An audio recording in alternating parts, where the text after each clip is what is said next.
What's up, everybody? What's up, Silky? It's like that saxophone is just screaming at you. It's like, come talk to me. I love the sax. I do. Yeah, I do too. What's up, Silky? What's up, everybody? Thank you for hopping in. Sorry about the last minute notification. Hopefully you can hear me okay, because I'm going off this microphone here. I can hear you. Do I sound okay? Hello? Can you hear me? Can you hear me? Can you hear me? No? I can hear you. Okay, you can hear me. I can hear you. I don't know. I got some blueberry cobbler creamer that I'm trying out. Ooh, that sounds good. It is good. I wasn't sure. You never know how fruits and coffee are going to mix. Sometimes I love them, sometimes I don't. But this is new for spring. That is true. Yeah.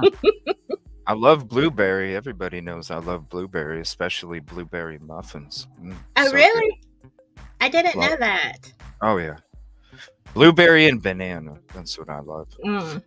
What's up, Kid Kitty, ticket number 1. Katrina, ticket number 2. Kelly Miller, golden ticket number 3. What's up, Mark and Betty? Diana, ticket 7. We're going to have a conversation tonight. We haven't been able to chat for a couple days. So what do you guys think? Let me know, and I'll get to the comments here when we get to it. But let me know what you guys think about this Supreme Court denial. As soon as I saw it, because it was right after that paperwork came out, as soon as I saw it, I was like, yeah, they probably saw. The FBI's like, yo, we can't show you. How, it's either this. It's either there's so much damn evidence that they just looked at it and was like, you gotta be kidding me. Or it had to do with the same argument that Jay Logston was making,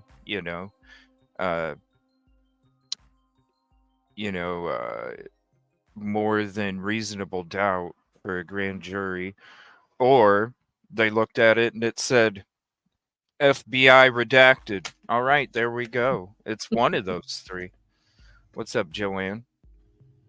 Yeah, prayers to everybody that was affected from those storms last night. Holy crap. Did you get a little bit of it today too? Because I know they're through the South.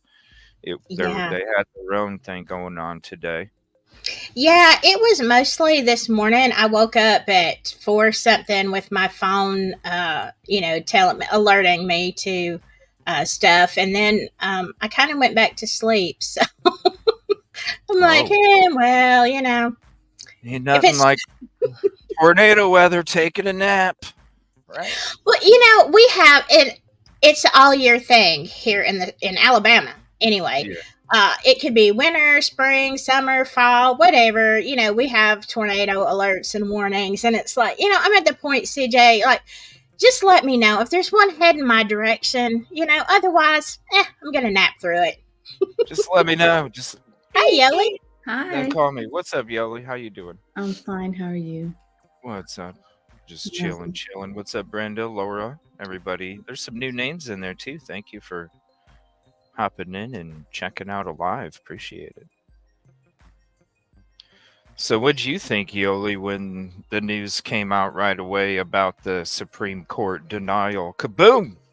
Well, I mean, I guess I wasn't surprised, but maybe a little bit, because I thought the IGG would be something that they would take up. But again, it's expert questions. What do you think? Like, because instantly I was like, FBI. What did you think? Like, instantly when you saw it, like it, without even, what did your mind take you to instinctively before you started thinking? The IGG is not understandable, and that the Supreme Court couldn't make an interpretation of what that is, and that's why they can't. And then as far as the grand jury instructions and all of that, we knew that one was going to fail, the one with the probable cause versus beyond a reasonable doubt. But the first thing I thought about the other one was that it's DNA. They can't really make Yeah, a you gotta. determination. Yeah, you're gonna have to argue it in court because how could you explain it Mm-mm. to a grand jury? You need experts and everything. Yeah, you gotta have experts, and you gotta have experts on both sides. You can't just. I mean, I suppose to a grand jury, you don't need the defense experts, but damn, Yeah. can you imagine? Yeah, it was, it was a blow, but I guess. Yeah, but do you think they'll go higher to the Yeah. Supreme? Yeah. Well, they did. Well, they did appeal to the Supreme Court. I think they bypassed the appellate when they did this, but It at least said that's, Idaho Supreme Court. yeah, Idaho Supreme Court. Will they go to Yeah. the United States Supreme Court? Yeah, that's what I'm Yeah. asking. Oh, The I don't Supreme- know. I don't know if they'll do that now. Not on an interlocutory. No. But that this doesn't preclude them from appealing on these same issues after if he's convicted.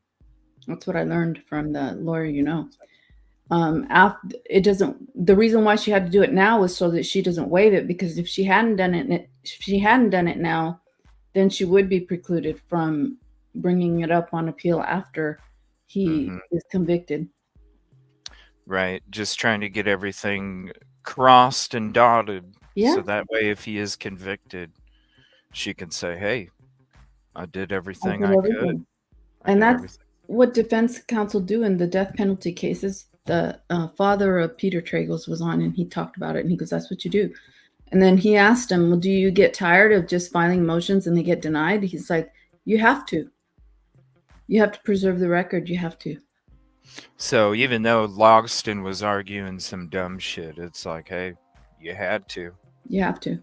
You have to. Get it out of the way, Jay. Is that what it was? Yeah. Get it out of the way, Jay.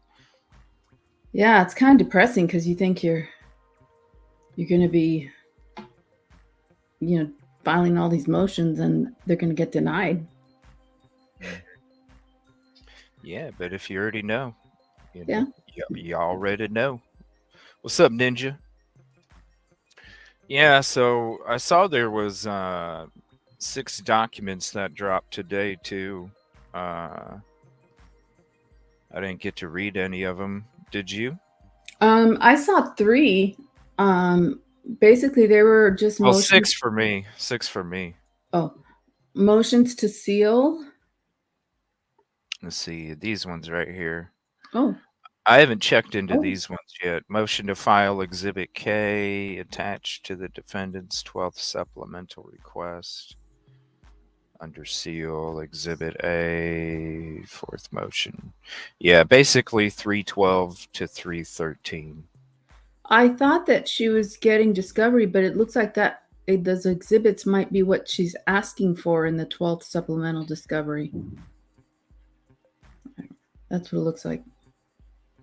Under seal. Yeah. Right. It's all under seal. Is it all under seal? It looks like it's all under seal. Order sealing, under seal. Yes. 12th supplemental request for discovery. Okay. There's a 12th now. I know. There's not just 11. And then in the order for the denial of the appeal, it said that they were granting their motion to seal, because I guess it was for the record when she augmented the record, but then they just denied the appeal. It's like, why? What the hell? I don't know. And then it looked like there was a typo in the document that was issued by the Supreme Court. Which one? There's a typo? A typo. It Really? says prosecution's motion or something like that, and it should have been defendant. Yeah, they're sloppy. Remember when Judge put like the wrong, what did he put on there? The wrong year or something? Wasn't it? It was like he put out what was it? It had to be maybe 6 months ago. He put out some document that had like a different date or something, and then it Oh just yeah, sent. the order. What was it? It The was an order year, that was signed. something like that, and it just sent Twitter on a fucking buzz. It's like, oh my gosh, people! Like, Yeah, it was signed it's like called a clerical error. People make mistakes. We're human. it was signed like a day. It was signed like on the 24th, and the document came out on the 24th, Yeah, something like that. yeah. It was something. It's like, oh my gosh. It's like, no. Sometimes you forget it's Tuesday and it's really Wednesday. It happens. You know, it's real life. Yeah, Pebbles, it was the wrong date. What's up, typically? 36. Everybody hopping in. Thank you. Sorry about the last minute notice. I appreciate the patience. The wrong warrant for Reddit. Yeah, like, you know what I mean? Shit, there's been Fumbaloos ever since the beginning. That's why we all talk about them. You have me saying that word on my channel, CJ Fimbaloo's. I know, and the sad part is I never even made a T-shirt for it, Silky. Dadgummit. It's know, not too late. I know. The Or maybe I Fumbaloo. get a zip-up hoodie with Fumb, and then a Lou. Aloo. There Yeah. you go.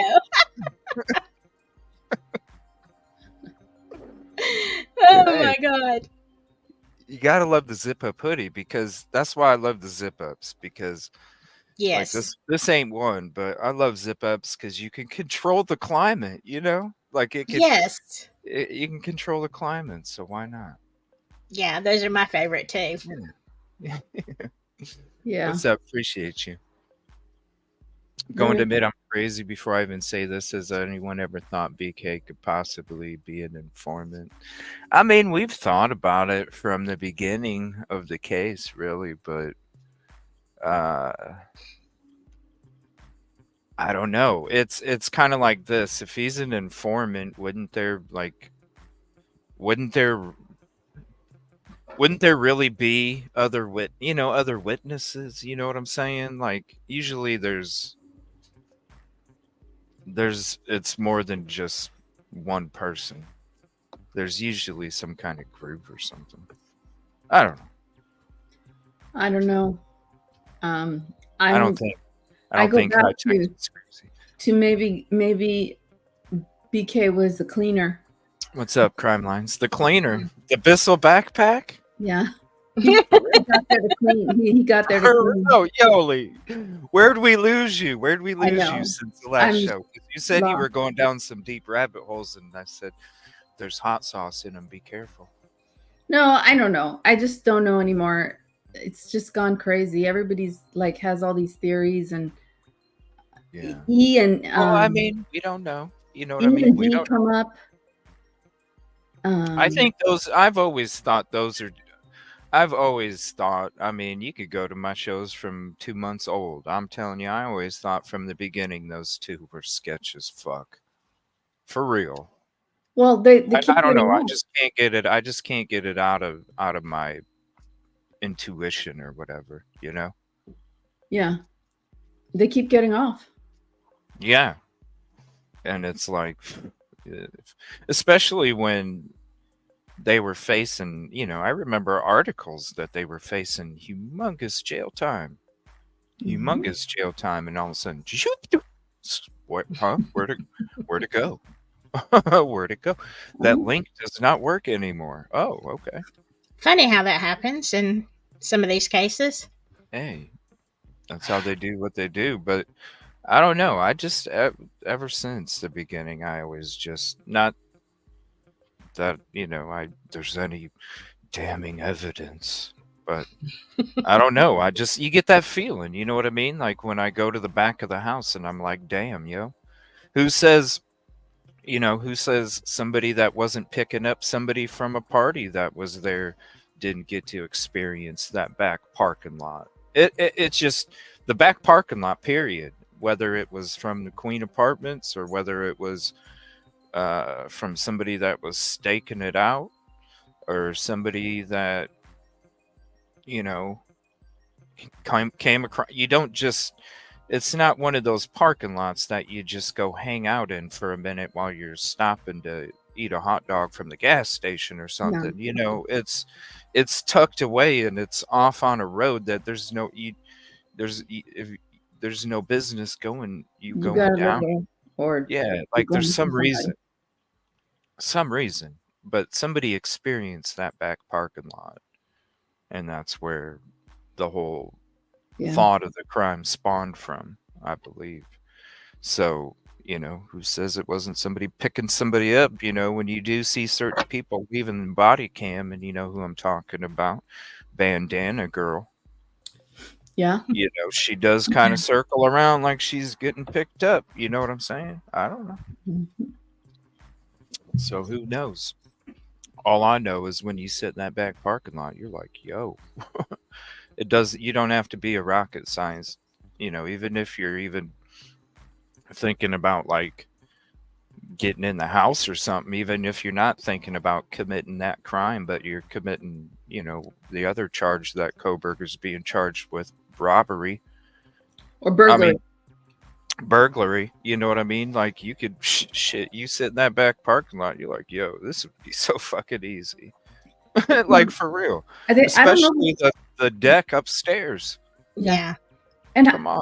to have burglary, they have to show that he entered the house. Like I haven't seen anything that shows him entering the house, like a video or that he took something. Oh yeah, that he took something from the house. Like the K bar. We have one witness who identified him, and it was based on bushy eyebrows and not athletic but not muscular. Or what Yeah. was it? Something about Well, you know what?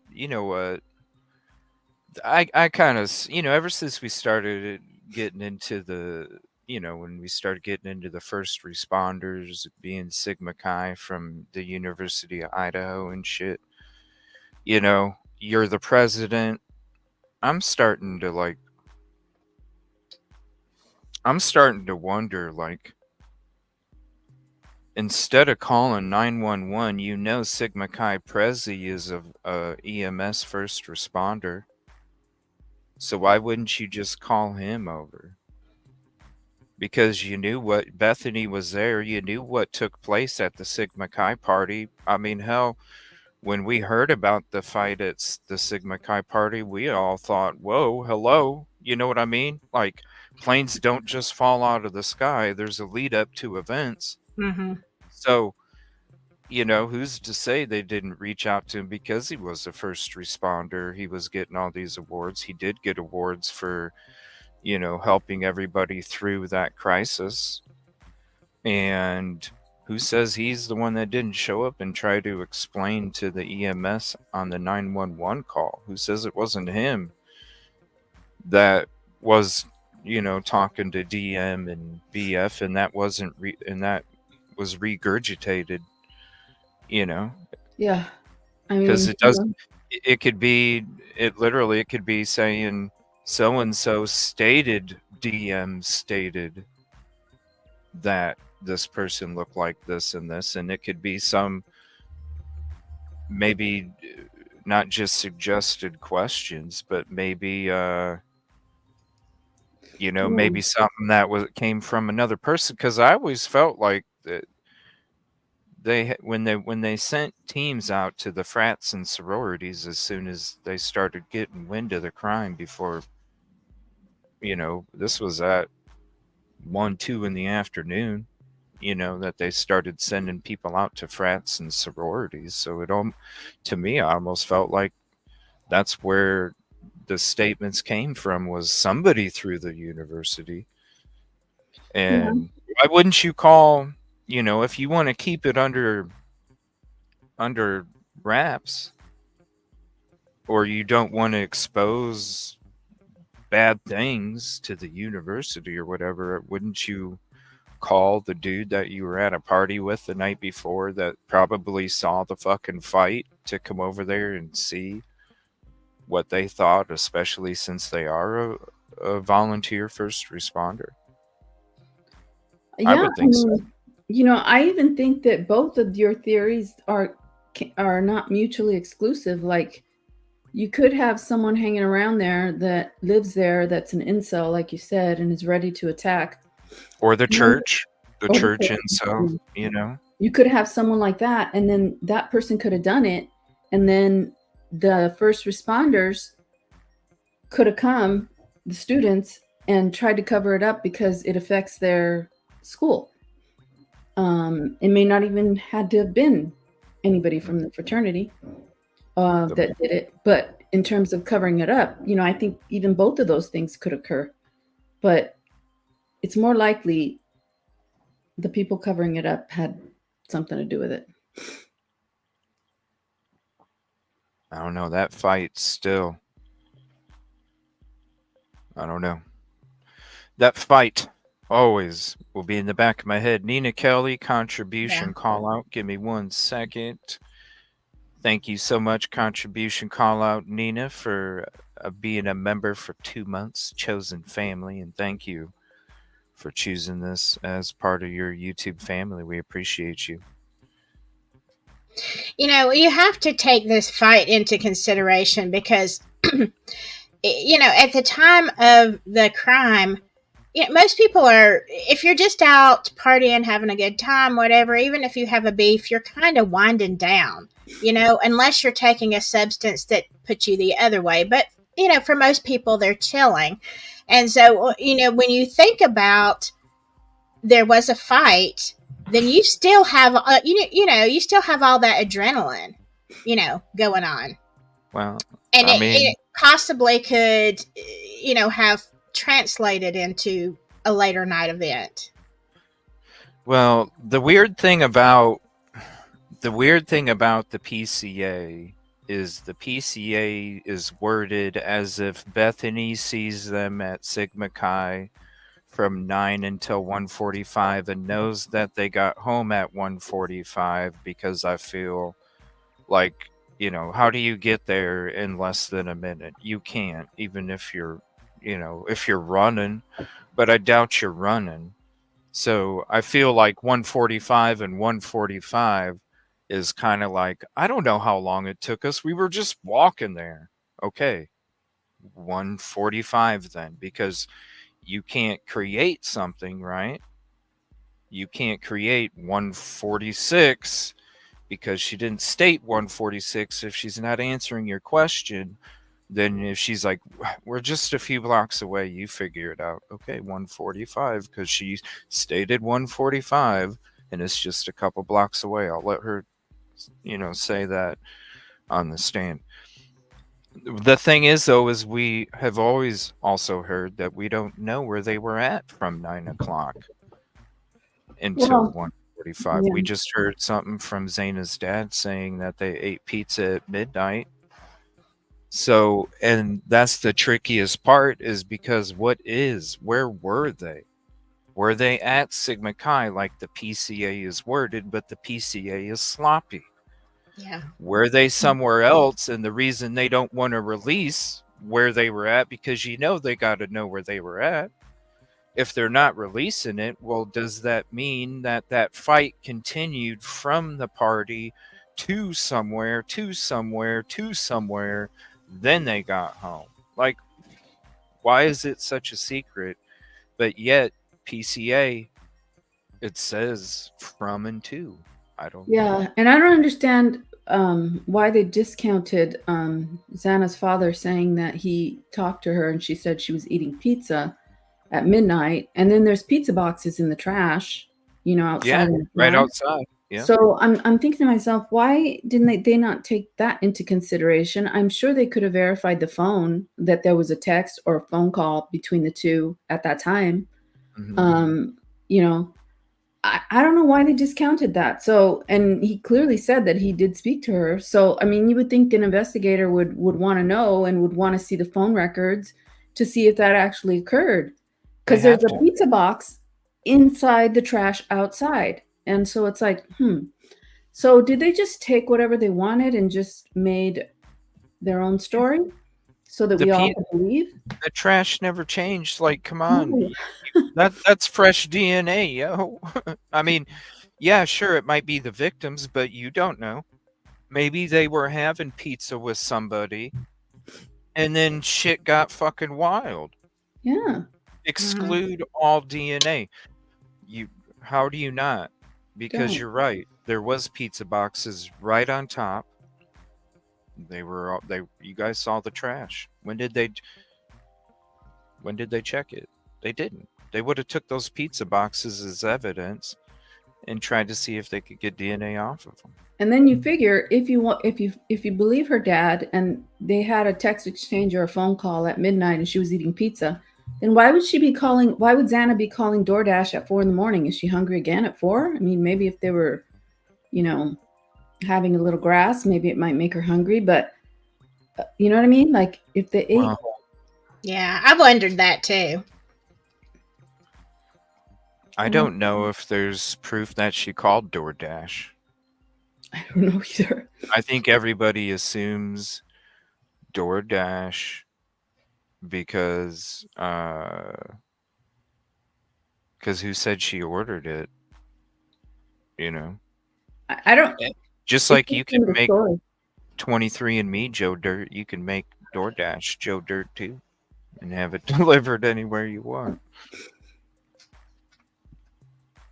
Just saying. True. Very interesting. Is there? I don't remember. Is there? I don't remember there being like for sure. I know there was a DoorDash delivery driver, but did it say that she's the one who ordered it? I think everybody just assumes because there was a bag that said Xana. Jack in the Box. Yeah. So I always felt like, I mean, come on. The DoorDash shows up right before the crime takes place. Hello. Mm-hmm. You know what I mean? You go check the front door first. I mean, yeah. Like you make sure. And then if, shit's cool,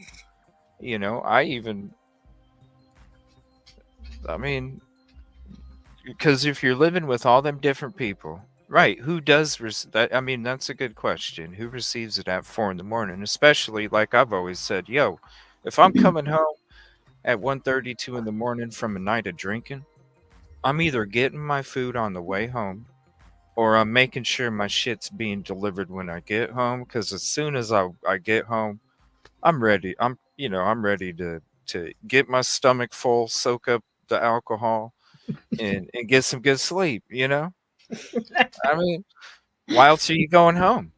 Yeah. Exactly. So why are you going to wait 2 hours or 3 or 4 to get DoorDash, right? Yeah.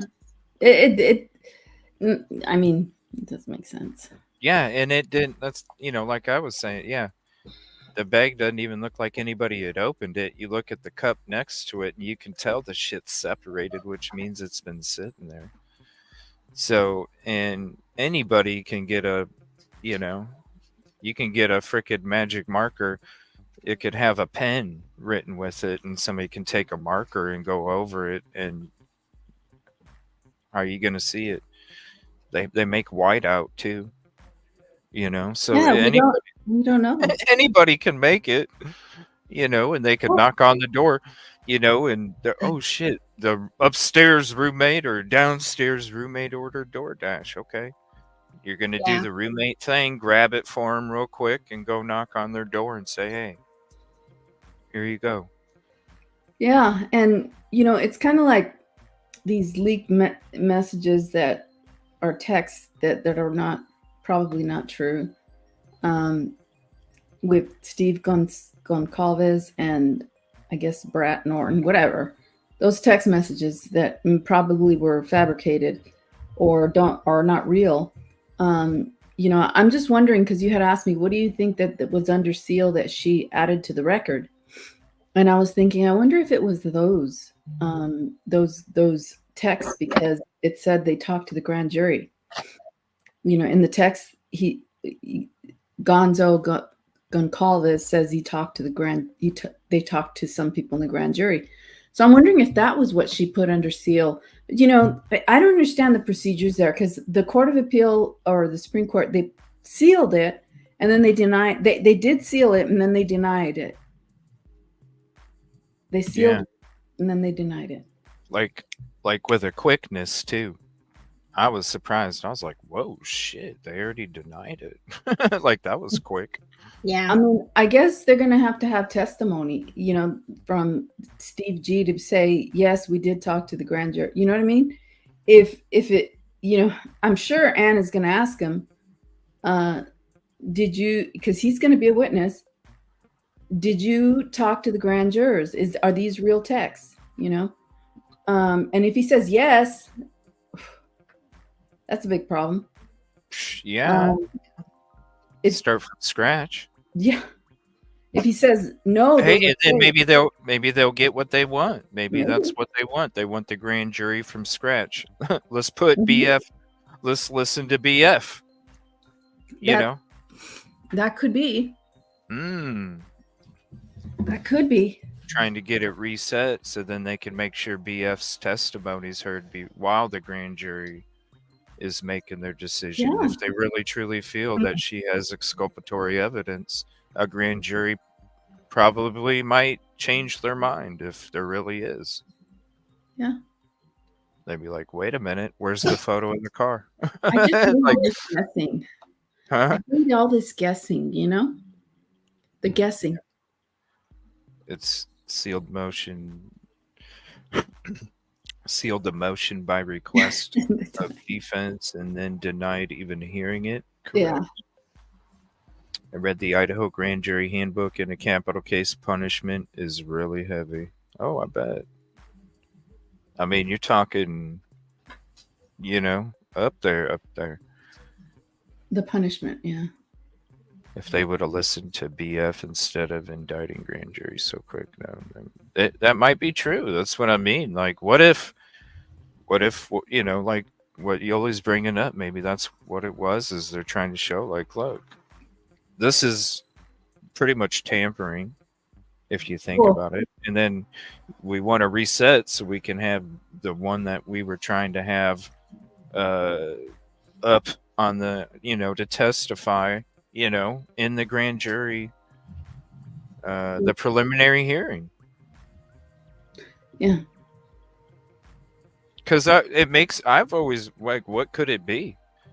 That she saw more than one? I mean, that's the first thing you can think of, is maybe she had to have seen more than one then, if it's exculpatory.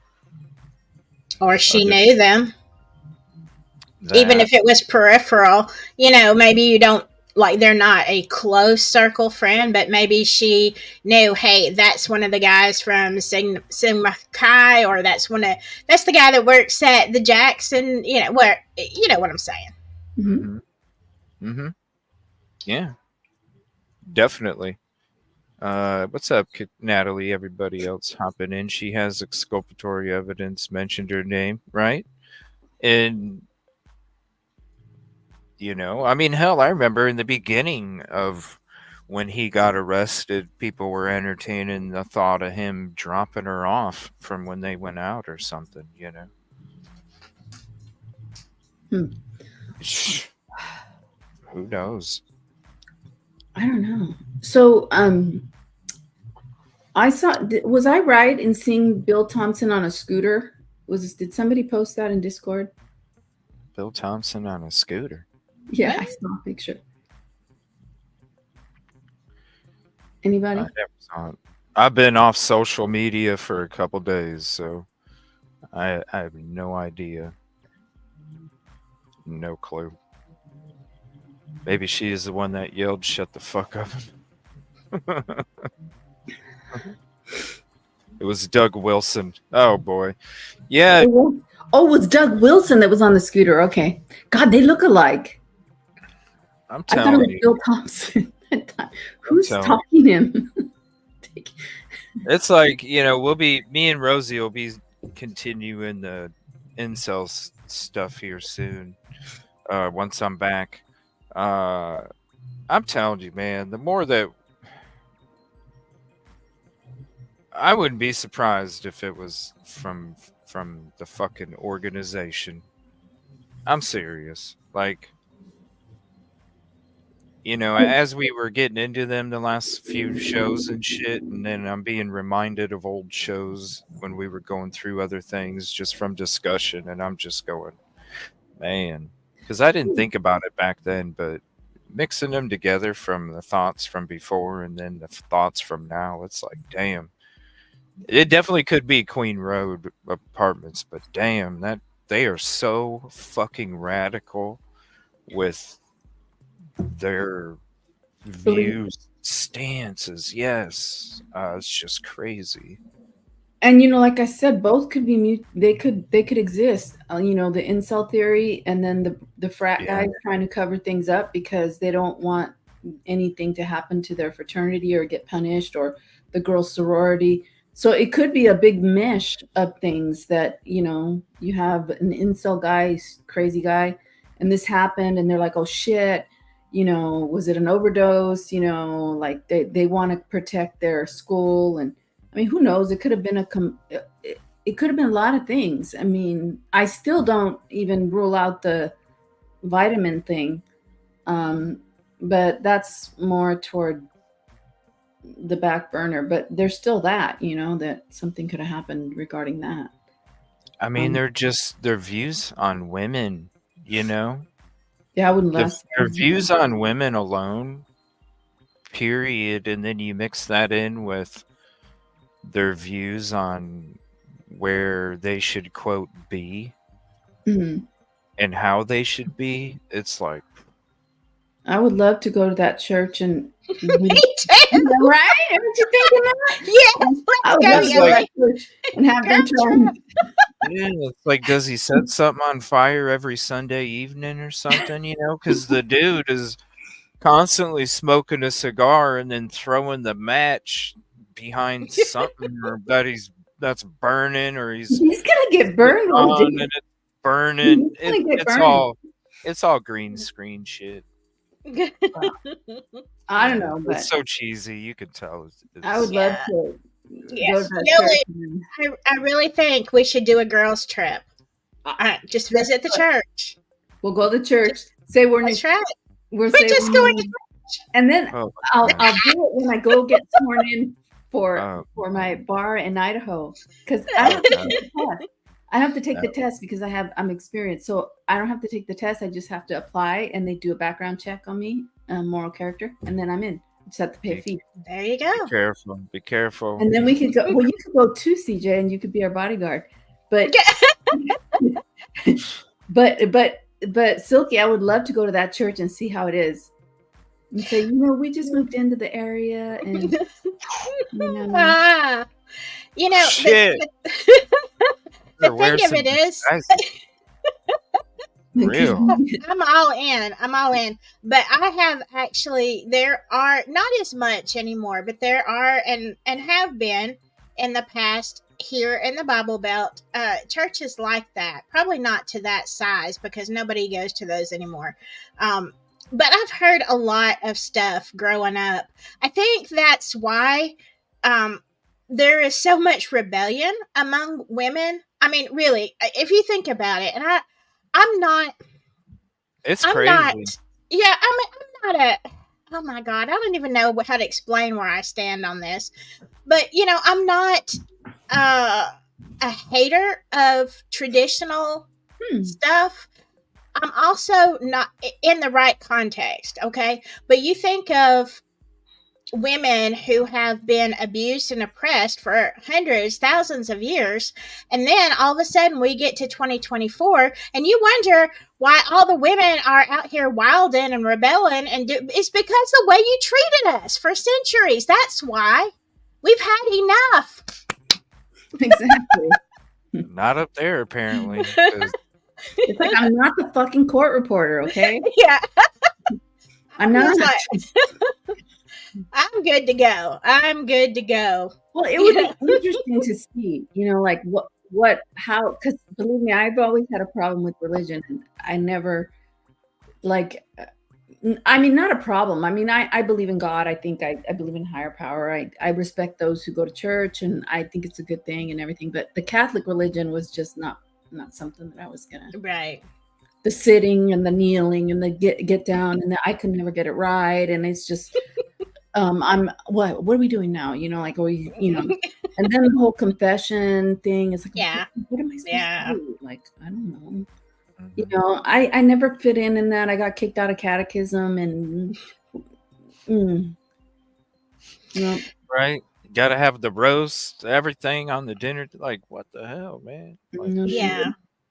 But I mean, I don't I don't know how if to that's what you want, but damn, it well, shouldn't be part of the. You should have a choice. Fuck. right. I mean, if you're treated well, and this has always been my perspective. If a woman is treated well, and she has no problem saying whatever you say, because you know that person has your best interest in heart. And Right. I mean, like, so there's no, I mean, when you're talking about submission here in the South, okay, it is a big deal, woman submit. And I'm like, I get a sign for you, whatever. But it's because of the way, not because of the doing it. It's because the way that you are. If you are going to be a tyrant, you're going to get a rebellion, right. and you might, suffer the consequences. Oh, yeah. And so that's the thing. It's like you can't expect somebody to have this kind of life while you treat them like crap, and then you Can beat you them over the imagine? head with the Bible. Shit, if I was out there trying to pick up a lady, I bet they'd be like, "Whoa, where'd this dude come from?" Oh, hey, what's up? What's up, Idaho, lady? Yeah, I know. It'd be like, What's up?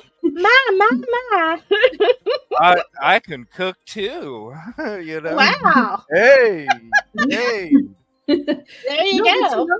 Yeah, What got I me know. kicked out? know What how got to me do kicked laundry. out was Shit. because they wanted me to do the rosary, Mhm. and I have no problem with that. But they're like, "Oh, you're praying to the Mother of God, Mary, whatever." And I'm like, "Okay, but you just told us that we're not supposed to pray to any false god, only Jesus Christ and His Father. Right. So why are we doing this? And why are we? And then the saints. Why are we lighting candles and praying to the saints? I mean, you Yeah. said no false gods. I mean, are these what's going on? And they said you just have to have faith. And it's like, faith in what do you mean faith? You just have to have faith. Wait, but you said no false Right. god. You don't kneel for any false god, just Jesus Christ and His God. Okay, so Right. these people are not Jesus Christ and they're not God. So why are you making me kneel to pray? And you know what? Good I just question. that type of person I just would not let up. And it's like they told my mother and that I was not ready to receive Christ. And then my mom says, "You know what? You're the child of the devil. You're the child of the devil." And I said, "Well, that's your fault for sleeping with the devil." I was like, shit, I didn't have anything to do with it. I didn't want to be born. You're the one who said the devil. If you call me a child of the devil. I mean, seriously. Well, Oh, no. check this out. Go ahead, Silky. Oh, I was just gonna say I agree with you, Yoli. I mean, I was born, and of course I was born. I was baptized.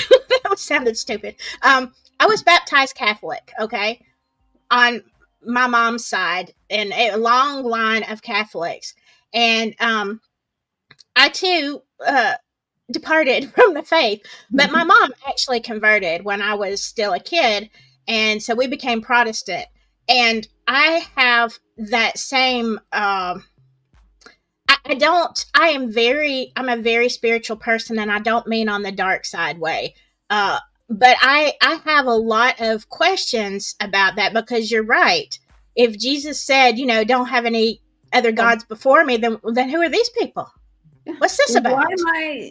Why am I kneeling down to the Virgin Mary and lighting a candle and praying to her?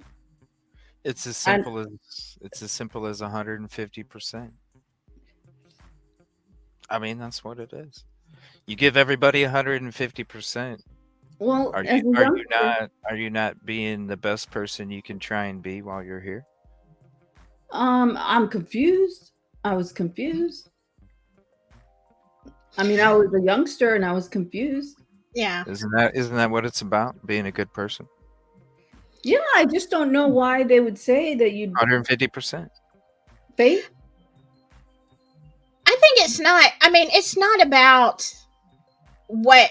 I mean, yes, I think being a good person is a side effect of the relationship that you have with God. Because if you have that relationship, it's a natural effect. It's not a set of rules. The end game. Yeah, you know, that's the thing. Game, no matter what religion it is, the end game is to be a good person, right? Yeah. No and I just got caught up in the details, of what they were trying to teach me is what happened. And I just got caught up in it. And I was like, this does not make sense. And I'm not like this. I'm not. Okay. I'm literally, I really am confused. And what you're telling me does not make sense. And they couldn't explain it to me. If they could have explained it to me, like one person tried to explain it to me. And they said that you're praying, you're asking for help from someone who's close to God. I'm like, but that's your religion. There's plenty of other ones too. Why would I ask somebody? Why wouldn't I just go directly to Jesus or God? You know what I mean? Like it was a bizarre. I didn't understand it. I still don't. But yeah, I believe in a higher power. I believe spiritually that we all. I mean, you just have to be a good person and giving, and 150%. At the end of the day, that's what it means. I did my first communion. I didn't do my confirmation because they didn't accept me, and I was just rebellious and the child of the devil. Like that's what we would be labeled if we went to Idaho. Like the devil. Them two children, those two women of the devil. You with your it makeup on. Yeah. There you go. The Pennywise. Yeah. That's scary as shit. Yeah, 150%. You always be a good person. You always give somebody 150. Check this shit out, though. This was crazy. Speaking of the organization, they came out with this video. I think it was a couple days ago here, 3 days ago, where it's Joe Rogan. He's referencing Joe Rogan. So now the Mr. Wilson is on the same level as Joe Rogan, or I should say Joe Rogan is on the same level as Mr. Wilson, because he didn't agree with him too much before, but he said some good things that align with what we're saying, and this is a message. I thought, oh wow, what a cool little 3-minute video.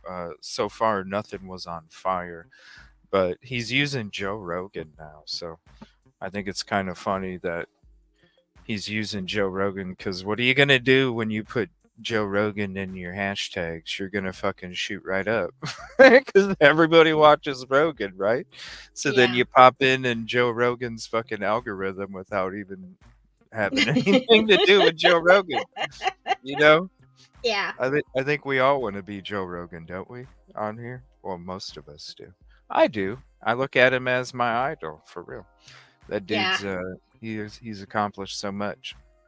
Yeah, and I'd like to get to a point where I'm just interviewing people, the conversations with CJ stuff that we started a long ass time ago. I would love to get to a point where we're doing mostly interviews and talking about their expertise and stuff like that. Like right now I'm talking to another forensic investigator back from hometown, so I think that's going to be interesting. Be interesting to have her on the show here in the future. Somebody that with a degree in it, so that'll be sweet, having a forensic investigator on the show with us on panel in the future here. But yeah, he's sitting here comparing Joe Rogan here, and I'm just like, this dude is out of his fucking mind. So here's the link if you guys want to have it for yourself. Check it out. Christians have been accustomed to being dismissed as superstitious and uneducated, undereducated, that sort of thing. But the highly educated have now embraced high folly. And some people like Joe Rogan are noticing. Joe Rogan's noticing. Welcome to another reaction video. Joe Rogan's noticing Doug Wilson. Dude, you have such a high elevated sense of self-worth. You know what I'm saying? Can you Jeez. imagine? Can you imagine? Like, dude's so cocky. He's like, yeah, you kiss the ground I walk on, motherfucker. Dude, how many views does this got? 18,000. I think Joe Rogan gets that in like 3 seconds. And Joe Rogan's looking up to him. Okay, here we go. Reacted to Joe Rogan a number of times, somewhat critically, but And he's in heard this you. clip, he's making some interesting comments that we thought we'd bring to you. But I think as time rolls on, people are going to understand the need to have some sort of divine structure to things. It's not a matter of time rolling on; it's a matter of time rolling over the top of us. So it's not the mere passage of time. It's the fact that in our period of history, the passage of time is the time in which everything is disintegrating. Some sort of belief in the sanctity of love and of truth. And a lot of that comes from religion. Jean-Paul Sartre once said that without an infinite reference point, every finite point is absurd. And that was true. Now, Sartre was an atheist, and so he consequently believed that every finite point was absurd. And Joe Rogan is coming to realize that everything is absurd. It sounds like some Galileo shit. It's philosophy, yeah. Just Wow. The flat earthers, and I'm Galileo. Okay, Gak. Absurd down here. And the reason for that is there is no transcendent infinite reference point. We Laura. need that divine place, and we need that divine place to not be within the space-time continuum. It's got to be outside. It got to be outside the world. It can't be part of the historical process. A lot of people's moral compass and the guidelines that they've used to follow to live a just and righteous life has come from religion. And unfortunately, a lot of very intelligent people, they dismiss all of the positive aspects of religion because they think that the stories are mere superstitious fairy tales, that, you know, they have no place in this modern world, and, you know, we're inherently good and your ethics are based on your own moral compass and we all have one. And that's not necessarily true. This highlights a point that Cornelius Van Til made, which is that Cornelius Van Til? Who the fuck is Cornelius know. Van Til? I haven't heard Cornelius in I don't know fucking how long. Like, whoa, that's a weird name. And has anybody heard of the game of telephone before? Yeah, that's the old way of believe it or not, it started off on rock. Yeah. The game of telephone did. What? Yeah, it started off on rock. They used to chisel it in. Oh. Yeah. Yeah, you really think like there was fire gods and shit? No. Okay. Well, that's your first game of telephone. Right? Because as we started to evolve, we were like, no, that's not a god, that's a planet. You know, like that's actually a substance of something there. Yeah. Yeah, it, you know, they were different gods and shit, and now you know, that's where all the what do you call it? The astrological shit. Mm-hmm. Yeah, that's where all that shit comes from, is different Greek, you know. So yeah, that was your first game of telephone. Hey, guess what?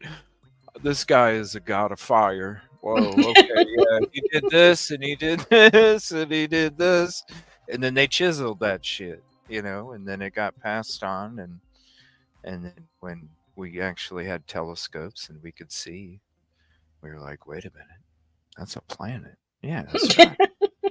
Right? Greek gods. Yeah. But So it doesn't then- mean that just because you have a telescope and you can see it, that it's not something that means something else to somebody else. Like, that's a god, and we see it as a No. planet. I'm Right? saying everybody on the planet at that time thought it was a Greek Oh yeah. god of Mhm. fire. But Right. as we evolved and we actually were able to see beyond, you know, our what we could, our own eyesight, then we thought, oh shit, those aren't gods; those are actual planets. Unless you're talking about my eyesight, which no, I know what you mean, CJ. I'm just being silly. Yeah. It's your first misinformation. Yeah. That is true. The first misinformation could have been some caveman coming back to his cave wife being like, like the one that he just knocked down was 10 pounds heavier, Ugh! That could be your first misinformation. He bullshitted when he came home how big the fucking animal was, Of course he did. They have to impress their little cave wives. Yeah, I lost 10 pounds of meat, babe, because there was an alligator that damn near bit my leg off too. Like he'd make up some fucking story or something, right? Of course, or else she's gonna run off with the guy who can bring, the saber-toothed tiger home. That's right. That's right. I'm tired of messing with these damn turtles. I want a saber tooth, honey.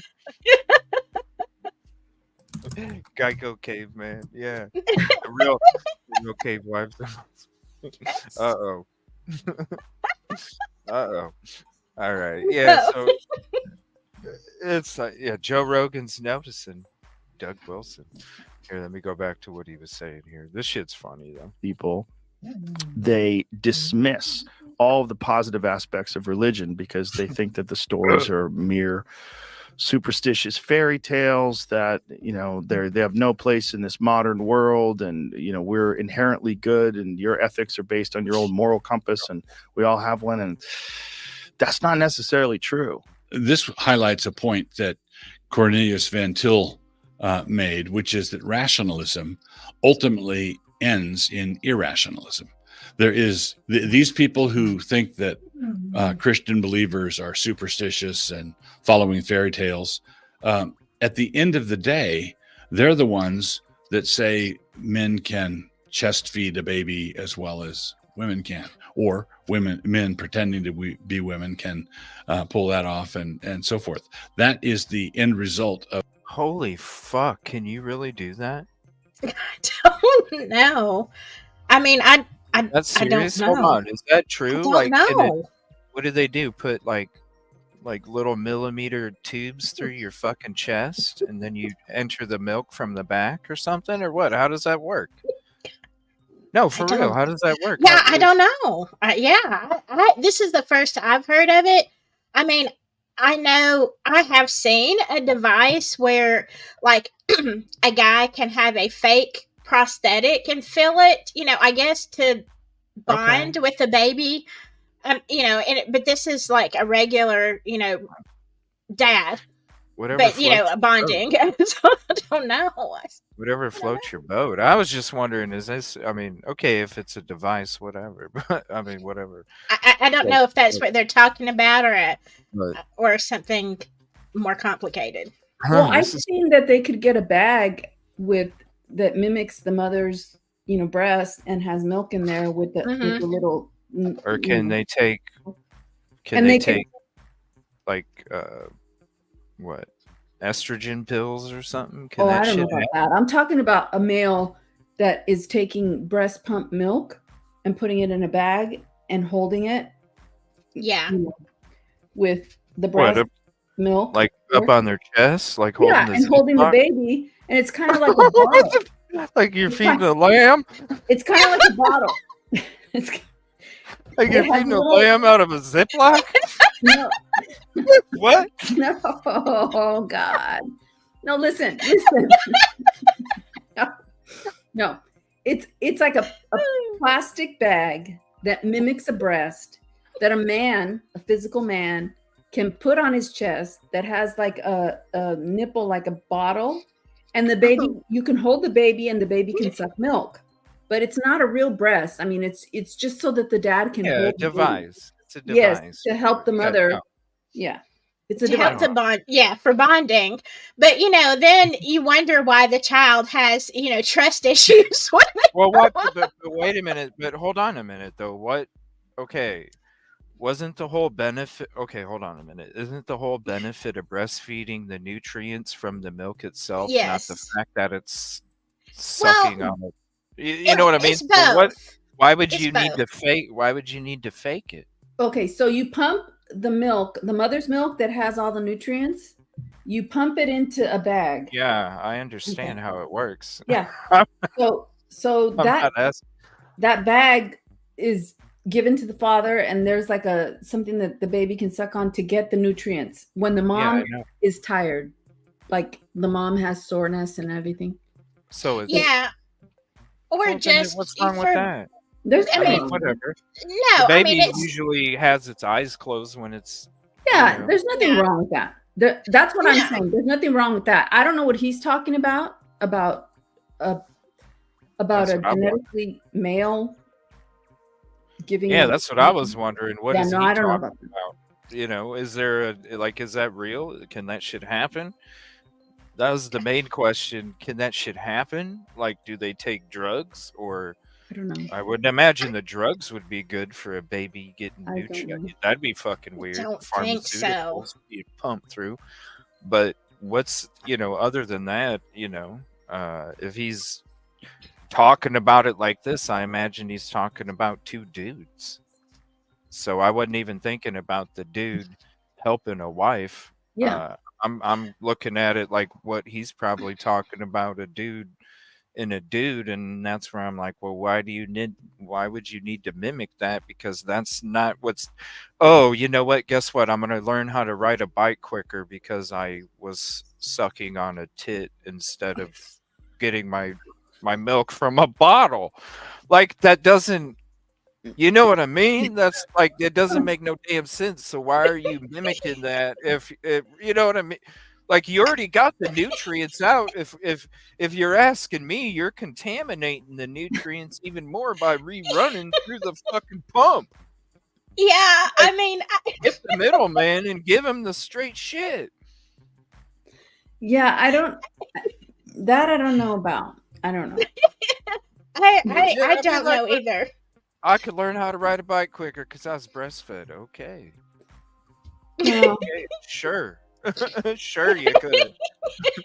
What study was that, I mean, Watch, And it's yeah. gonna be one. It's gonna be one now. How many children were able to ride a bike by the age of 6 that were breastfed and not? I was not. I was in an incubator for 6 weeks. There you go. Nobody Uh, paid attention to me. no, I could ride a bike at 6, and I was also a bottle baby, and I rode a mini bike a week after that. So, so it doesn't have anything to do with that. Yeah. And I was premature a month and a half, so Yeah, I weighed Yeah. 2 pounds when I was born. I weighed 2 pounds. we were all fucking We were all fucked up. we were all like 3 people behind from the get-go. Right? We were. It's probably why we have the drive we do, honestly. Probably. I mean, Probably, yeah.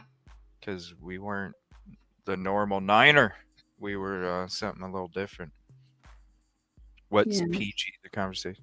All right, hold on. Let's play some more of this. He's almost done talking about this Is bullshit. that rationalism ultimately ends in irrationalism.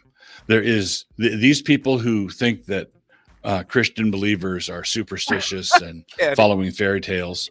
At the end of the day, they're the ones that say men can chest feed a baby as well as women can, or men pretending to be women can pull that off and See so what I mean? forth. That is the end result of their vaunted What is the rationalism. point? What is So the point? Christians have been accustomed to being dismissed as superstitious and uneducated, undereducated, that sort of thing.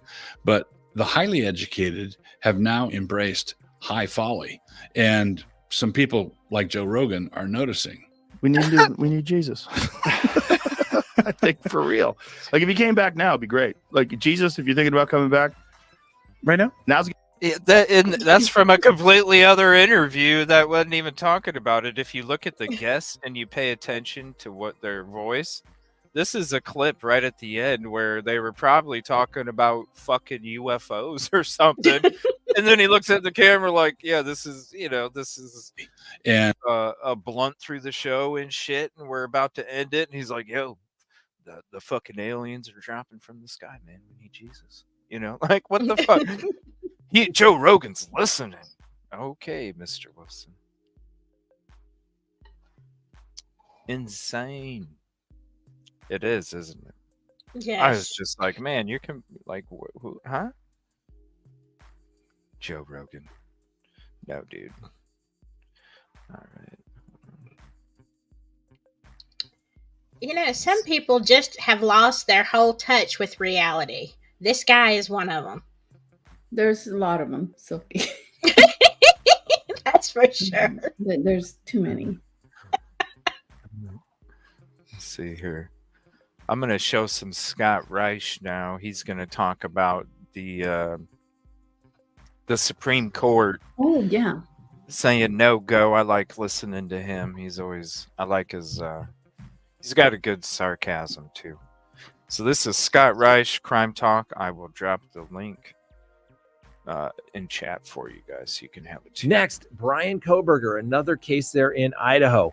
Well, as you may recall, his attorneys filed a request for the Idaho Supreme Court to dismiss the charges against him.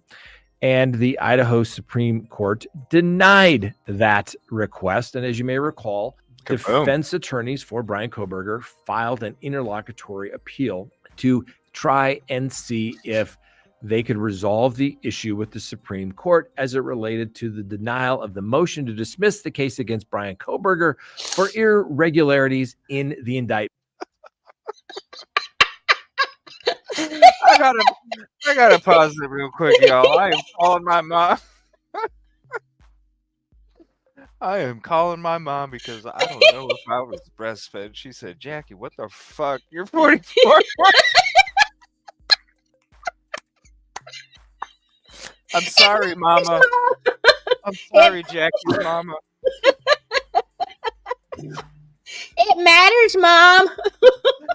No, it may not matter. Jackie, you can record Jackie, you can record this real quick, okay? Jackie's mom, I apologize. There you go. Give her a timestamp, Jackie. Oh my God. Wow. You're fine. You're fine. We're all good. Look, see We're how all we good. turned out? Yeah. We're on YouTube.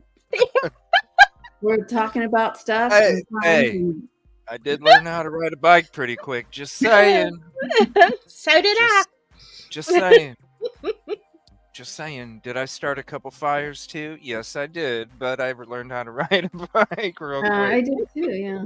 Yeah, I was so curious. Oh, I was so curious. Yeah. Okay, here we go. I wouldn't want me as a child, that's for sure. Yeah, for sure. For sure. For sure. Thank God. Thank God. Because they say you have it worse. Now, I was one of those lucky ones. I appreciate it. All right, here we go. Back to this. Kabam, real quick. Next, Brian Koberger, another case there in Idaho. Well, as you may recall, his attorneys filed a request for the Idaho Supreme Court to dismiss the charges against him. And the Idaho Supreme Court denied that request. And as you may recall, defense attorneys for Brian Koberger filed an interlocutory appeal to try and see if they could resolve the issue with the Supreme Court as it related to the denial of the motion to dismiss the case against Brian Koberger for irregularities in the indictment process. Now, the judge in the Brian Koberger case denied that motion and frankly heard the term, you can indict a ham sandwich. An indictment is a rubber stamp. Yes, occasionally, and we just saw it recently, where a couple of charges have been dismissed in a high-profile indictment case, but that is rather rare. You can ask for a review in a lot of jurisdictions for probable cause as it relates to the indictment, but normally the courts just say it's a very low standard for probable cause. Would a reasonable person believe that a crime was committed and that the defendant had something to do with it? So that is it. So not surprising that the Idaho Supreme Court denied that request, but they did grant the request to seal the defense motion. And so therefore, nobody can have access to the motion filed by his attorneys. Now, Mr. Koberger is due back in court on May 14th, where hopefully they're going to resolve a couple of issues. The first is going to be, should the trial be moved out of Latah County to a much larger jurisdiction, more than likely Ada County? And as you know, maybe they'll actually set a trial date. A couple of dates have been bandied around, but it looks like it's probably going to be sometime in 2025. All right, next on the docket. Yeah, a lot longer, I think, than 2025. I don't know. It all depends on their damn discovery. When do you think the courts? Because I don't know. They're saying September, but I don't know. You know, even the motion to change venue, they may do an interlocutory appeal on that. You know what I mean? Yeah. I don't know if it's possible, but I know from Peter Tregel's father, so he said there's going to be some motions coming up that they may do the interlocutory appeal, even though they may know they're going to lose, but they're going to do it. So, you know, I mean, what the hell? It's going to go on forever. And you know what? It's like these serial killers that are, by the time they're put to death, it's been 20 years, 30 years they've been on death row. Mm-hmm. Can you imagine? I can't imagine how Christie's going to be if BK gets off, man. She's going to be devastated. Well, I mean, I don't know, you know. I would. Shit. I don't know how I would act. I don't know how I would feel with all of this going on, and I don't know how I would feel. You know? That's the thing. I mean, I can understand, but at the same time, you wouldn't want someone else's child to, you know, have a death sentence if they're not guilty. You know, Right. You have That to think. That For too. sure. I mean, I'm sorry, Jack. I know it's hard to pull it all together now. I am done. Yeah, no, yeah. There's plenty of stories of people who have not been breastfed that are doing just fine. Oh yeah, for sure. Yeah. Nobody's. Who said that? Who said that? No. I'm just saying. I'm just. Who's gonna? I'm sure somebody's gonna come out with a study now. Come on. Oh, I wonder if that does make a difference if you're sucking on a titty or not. I mean, no. I highly doubt it. It's the nutrients in the milk, Einstein, not necessarily. You know. Hello.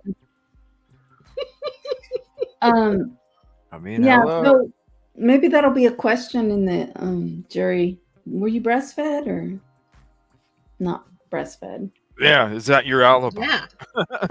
Were you Hey, breastfed? there you go.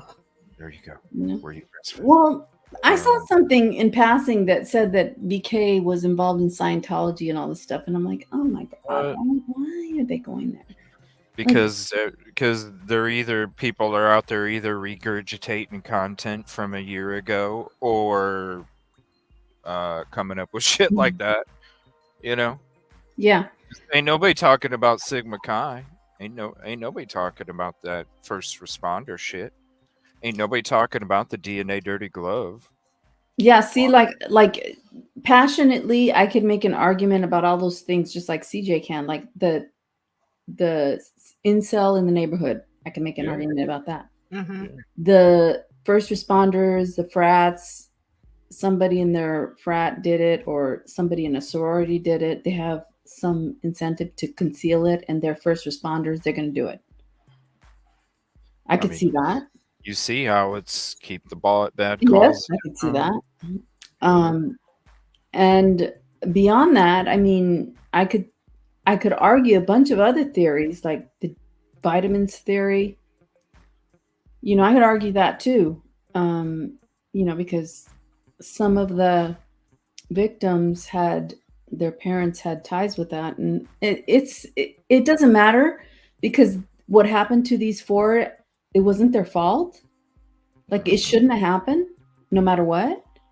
But I could argue certain things that various things that happened, but the one thing that I can't argue is how did BK get involved in all this? Like I can't argue that. Like there's no.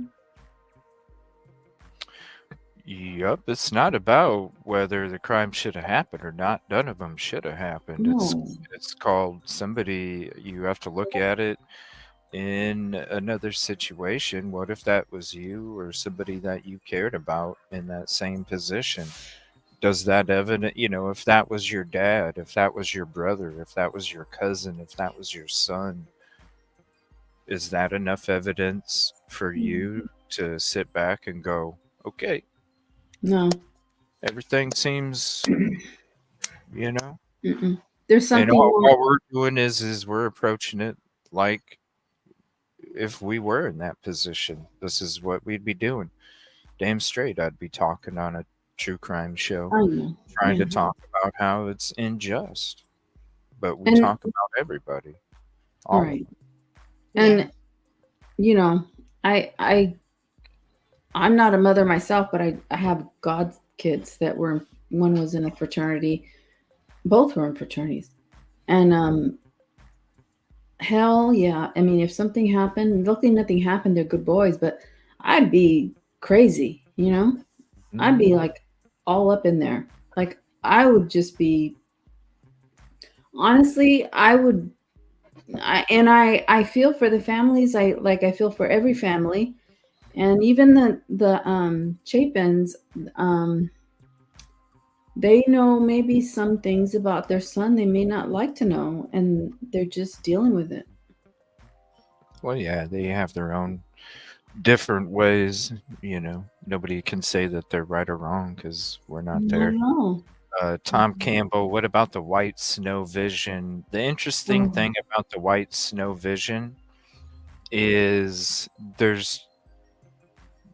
if you go through all those messages, and we were going to do a re-air of the show when I read those out. I'll have to think about that. Maybe this weekend we can. That's brought on from activity that creates a higher blood pressure. If you got into those messages and the things that he was describing. So to me, if you're committing that crime against four people, before you even enter that door, you're already going to have a higher blood pressure because your heart rate. All right.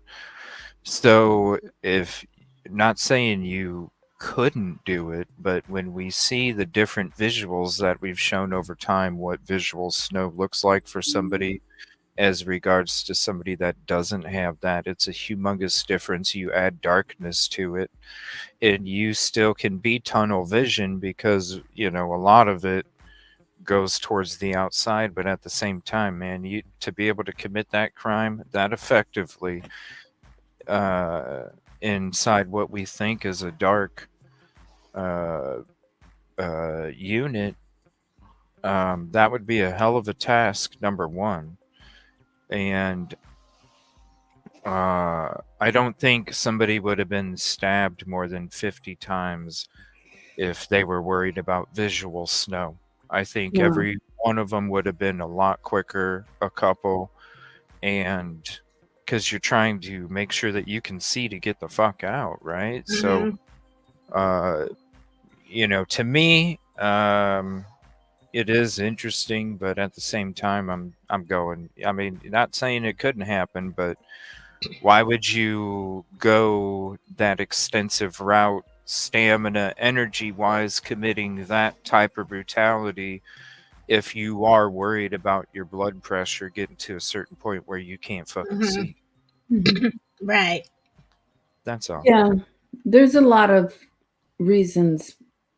Like, if he had that condition, I don't think it just goes away. Well, according with his diet, which this might be. That's why he was vegan. Because with his exercise, he got some advice. He got vegan advice from a friend, I think. His uncle was an ex-Marine. He got advice on a workout plan and a vegan diet. And that's when he tried to start mixing around with those different things and came up with his own thing that worked with a physical activity and vegan, which is why he later went into boxing and things like that. So, It was the physical activity do you plus know? vegan. Do you know if this was before or after his issues with H? It was after. This was after, I believe. Okay. Yeah. Yeah. Is that right? I think it was after. I think it. I'm pretty sure it was. It's been like a year since I read him, but I think it was. I think it was after. It had to have been after. Because he was trying to start living a certain way. The healthy way, dealing with, his own. But I think it was after. I think it was. If anybody knows for sure, let me know. But yeah, it probably had something to do with red meat. There was some, who knows, with all the allergies that we have nowadays. People weren't even allergic to fucking peanut butter until 20, 30 years ago. You know what I'm saying? So it's got to be all the pesticides that get sprayed on our crops that then turn allergies into, killer allergies and stuff. And so who says that, when in whatever they were putting in, whatever kind of meat product that he was getting at that time period, that there wasn't something chemical in it that didn't act with his body, in a good way and created those things. And that's why he was able to kind of, I cut out red meat. All of a sudden my body's cool. Well, he seemed determined. In other words, like he was proud of those things, that he lost weight. Like it takes commitment to lose weight, like to get in shape. And he put that in his application to the police, that was one of his strengths, that he committed himself to lose weight. And I hate to see somebody who like overcame H, overcame, obesity, overcame his issues with visual snow, and was now proceeding to get a PhD in it. And I hate to see, that being used against him in some way. So to me, it seems like he's very, very determined. And I don't know. I mean, it seems like a waste if he did this crime. With what he overcame, hell, if you guys remember going through those, if you were on another show or you were here, the dude was reaching out for help, because you saw he was at his last wit's end trying to figure out what the fuck was going on when it came to all the visual stuff and all that shit. I can't imagine. You know what I mean? Like, can you imagine walking around seeing fucking rice pellets flying all over your fucking whatever you look at? It would drive you fucking nuts after it. Right. I can't imagine. I'd be trying everything I could fucking try as well, just to see what the hell, because he was trying medication first. Medication wasn't working. You already get a bunch of side effects already from the damn medication. You got to take this medication to fill up for that side effect and this and that. It's like, forget it. What the fuck? Yeah, but I do have I have compassion for everybody involved in this case, including BK. That's a good question, too. Yeah. Like, would a vegan use a weapon with a leather grip and sheath? Really? You really you worried about animals, but you don't give a shit about... Well, yeah, because that is a good question though, because wasn't it said that he didn't even want to use a plate that meat had been on? From an aunt that was married to the uncle, but then later on was divorced. Yeah. So I mean, but the sheath, I mean, if that was January true, if that was 23. true, then you would think, well, yeah, would he use leather? Right. Or would you be cutting up? No. Yeah. So what I wanted to point out is some of the incels that I've looked at. I mean, shooting is like their thing. And I'm only basing this on the Santa Barbara shooter. You know, the Santa Barbara guy that went on a rampage in Santa Barbara. He was shooting everybody. And he was I think he labeled himself an incel. And so I worked on that case, on the civil case. The families were trying to sue the county. I worked briefly on that. It didn't go anywhere because they have so many immunities. But the expert on another case that of a family that was suing for that whole thing had said that incels don't get close to the bodies. Like they're shooters, like basically shooters or bombers or things like that. And I don't remember his name. So, you know, The if I one knew Elliot Rogers, that one? who? Elliot Rogers? Elliot Rogers, yeah. Yeah. That he went on a shooting spree. And then in the case, the civil case that I had, which didn't go anywhere, it was one of the parents' daughters that was shot. And there was all kinds of attorneys filing lawsuits. So another attorney had an expert who talked about incels, and they said they don't get close. They're shooting from above. They're shooting or poisoning or bombing. Like they don't really get close. And I heard it, but I don't know how true it is. But if that's the case, then maybe it wasn't an incel in this case, you know? I mean, but that doesn't preclude it. It's just an interesting thought, you know? Like, because a lot of these experts, they're just going by studies. Like, you know, they do these studies and here it is. But they don't account for the bell curve where somebody is outside the bell curve. Like, here's the norm. Right. But there's also outside the bell curve. And a lot of things could be happening outside the bell curve that are significant. Like, you know, an incel going in there and just stabbing everybody because they're from the Christ Church and they can't handle these women, you know, partying and having all these men at the house, you know, that they lose control and they don't go in there and shoot. They go in there and like do physical stuff. It's because they weren't breastfed. Possibly. Who knows? Yeah. Who knows? I don't fucking know. Shit. But I mean, when it comes to I don't know. You go to that back parking lot. To me, no, absolutely, and it could be both theories that are correct. That, you know, you have on the one hand, you have fraternity students who work as first responders and who know that their university has to be protected, and then on the other hand, you have some creepy dude that lives there and is stalking everybody and does this unaliving, and then you have these students who don't know who did the unaliving, but they're freaked out and they want to cover it up. Yeah. They want more freaking answers, you know, because they're like, what the hell? This shit don't even, you know, they were even scared from the beginning. Yeah, and so it could be both. I mean, that's the thing about the theories is that, you know, one is not mutually exclusive of the other. And we're only left to theorize because there's a gag order. Yeah. It's unfortunate too, because I don't know.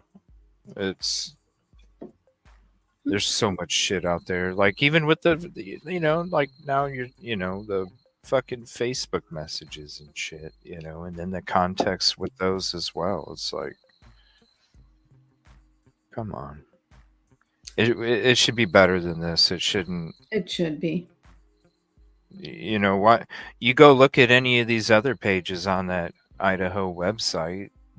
Look at all the shit compared to all the other cases, and then how long they've been doing it too. You have to look at the time period too. It's and a then lot. and then you have president of the university, Mr. Green, who's really how should I say? His name green is like money, but it's also like inexperienced. So you have, he wants money, but he's not experienced enough in this venue to do things right. And you have this mentality where, like, you're thinking about money, and you're thinking about power, and you're thinking about sports, and you're thinking about how can we maximize the sporting events. Steroids. Yeah. Yeah, like baseball. Mm-hmm. You got, he's not above cheating. He's not above cheating, so he's gonna maybe support that on the down low. It's all backhanded, tapping each other on the back, whatever you And can do. the rage that happens with steroids is the rage. I mean, it's a rage, but we don't know if it happened in this case. I mean, I'm just speculating. Especially if somebody's making fun of your berries. Oh, your berries. At a party, your raisins, I'm sorry.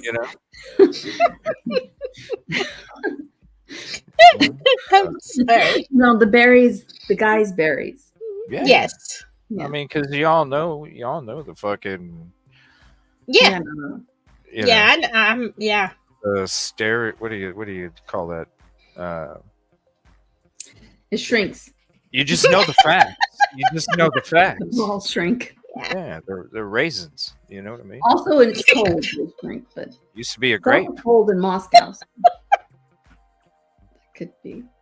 No, that's what a raisin is. It used to be a grape, right?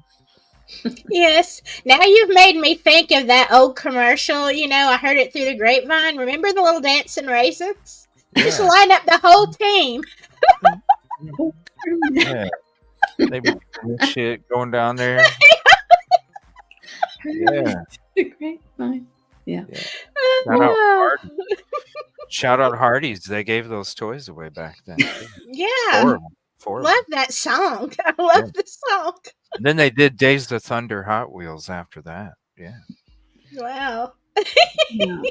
Cole Trickle. No, there's so many possibilities, and I just think it's horrible what happened. Mm-hmm. Yeah. Yeah. I want to share something here when it comes to this is Crime Lies and Videotape here. Shout out to them. I'm going to share his channel here real quick. There's a video we're going to check out. And I'm going to share this link here.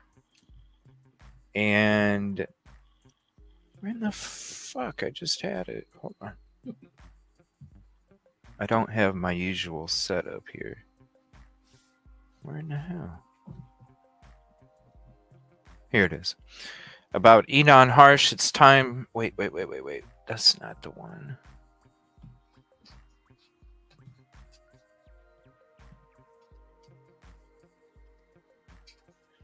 Hold on 1 second. Damn it.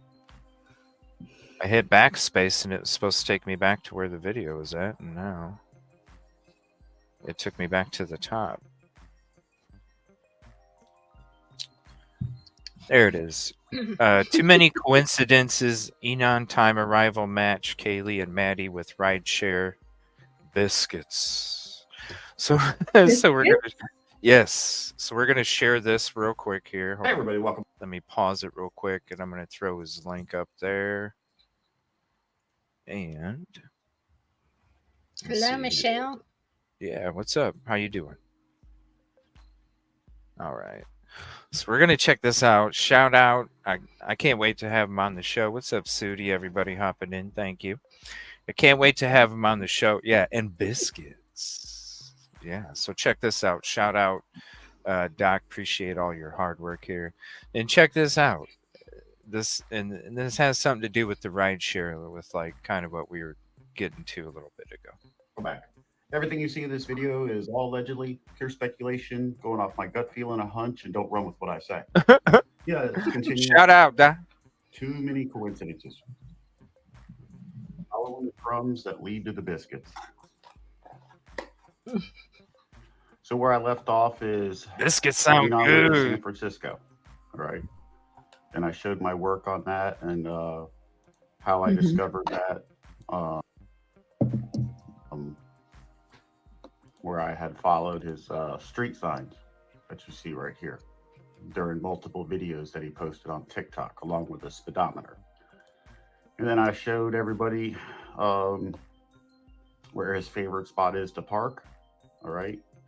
And I showed that on the 360 view with great hues right here, that it's in this area close to this first stairwell. So we're pretty much all caught up, guys. You guys are with me. Like I said, I do appreciate you sticking with me. And as I go slow, I showed two interesting cars that resemble white cars. I mean, could easily be said to be the cars that circled Linda Lane. I mean, this one, I mean, you could see the rooftop and stuff like that, but also, you know, I showed where, oddly enough, that car that's parked there looks just like a car that was passed in the body cam. All right. At 3 a.m. the night of the crimes. Now, I want to show one more important detail before I move on to the next category on the list, and that is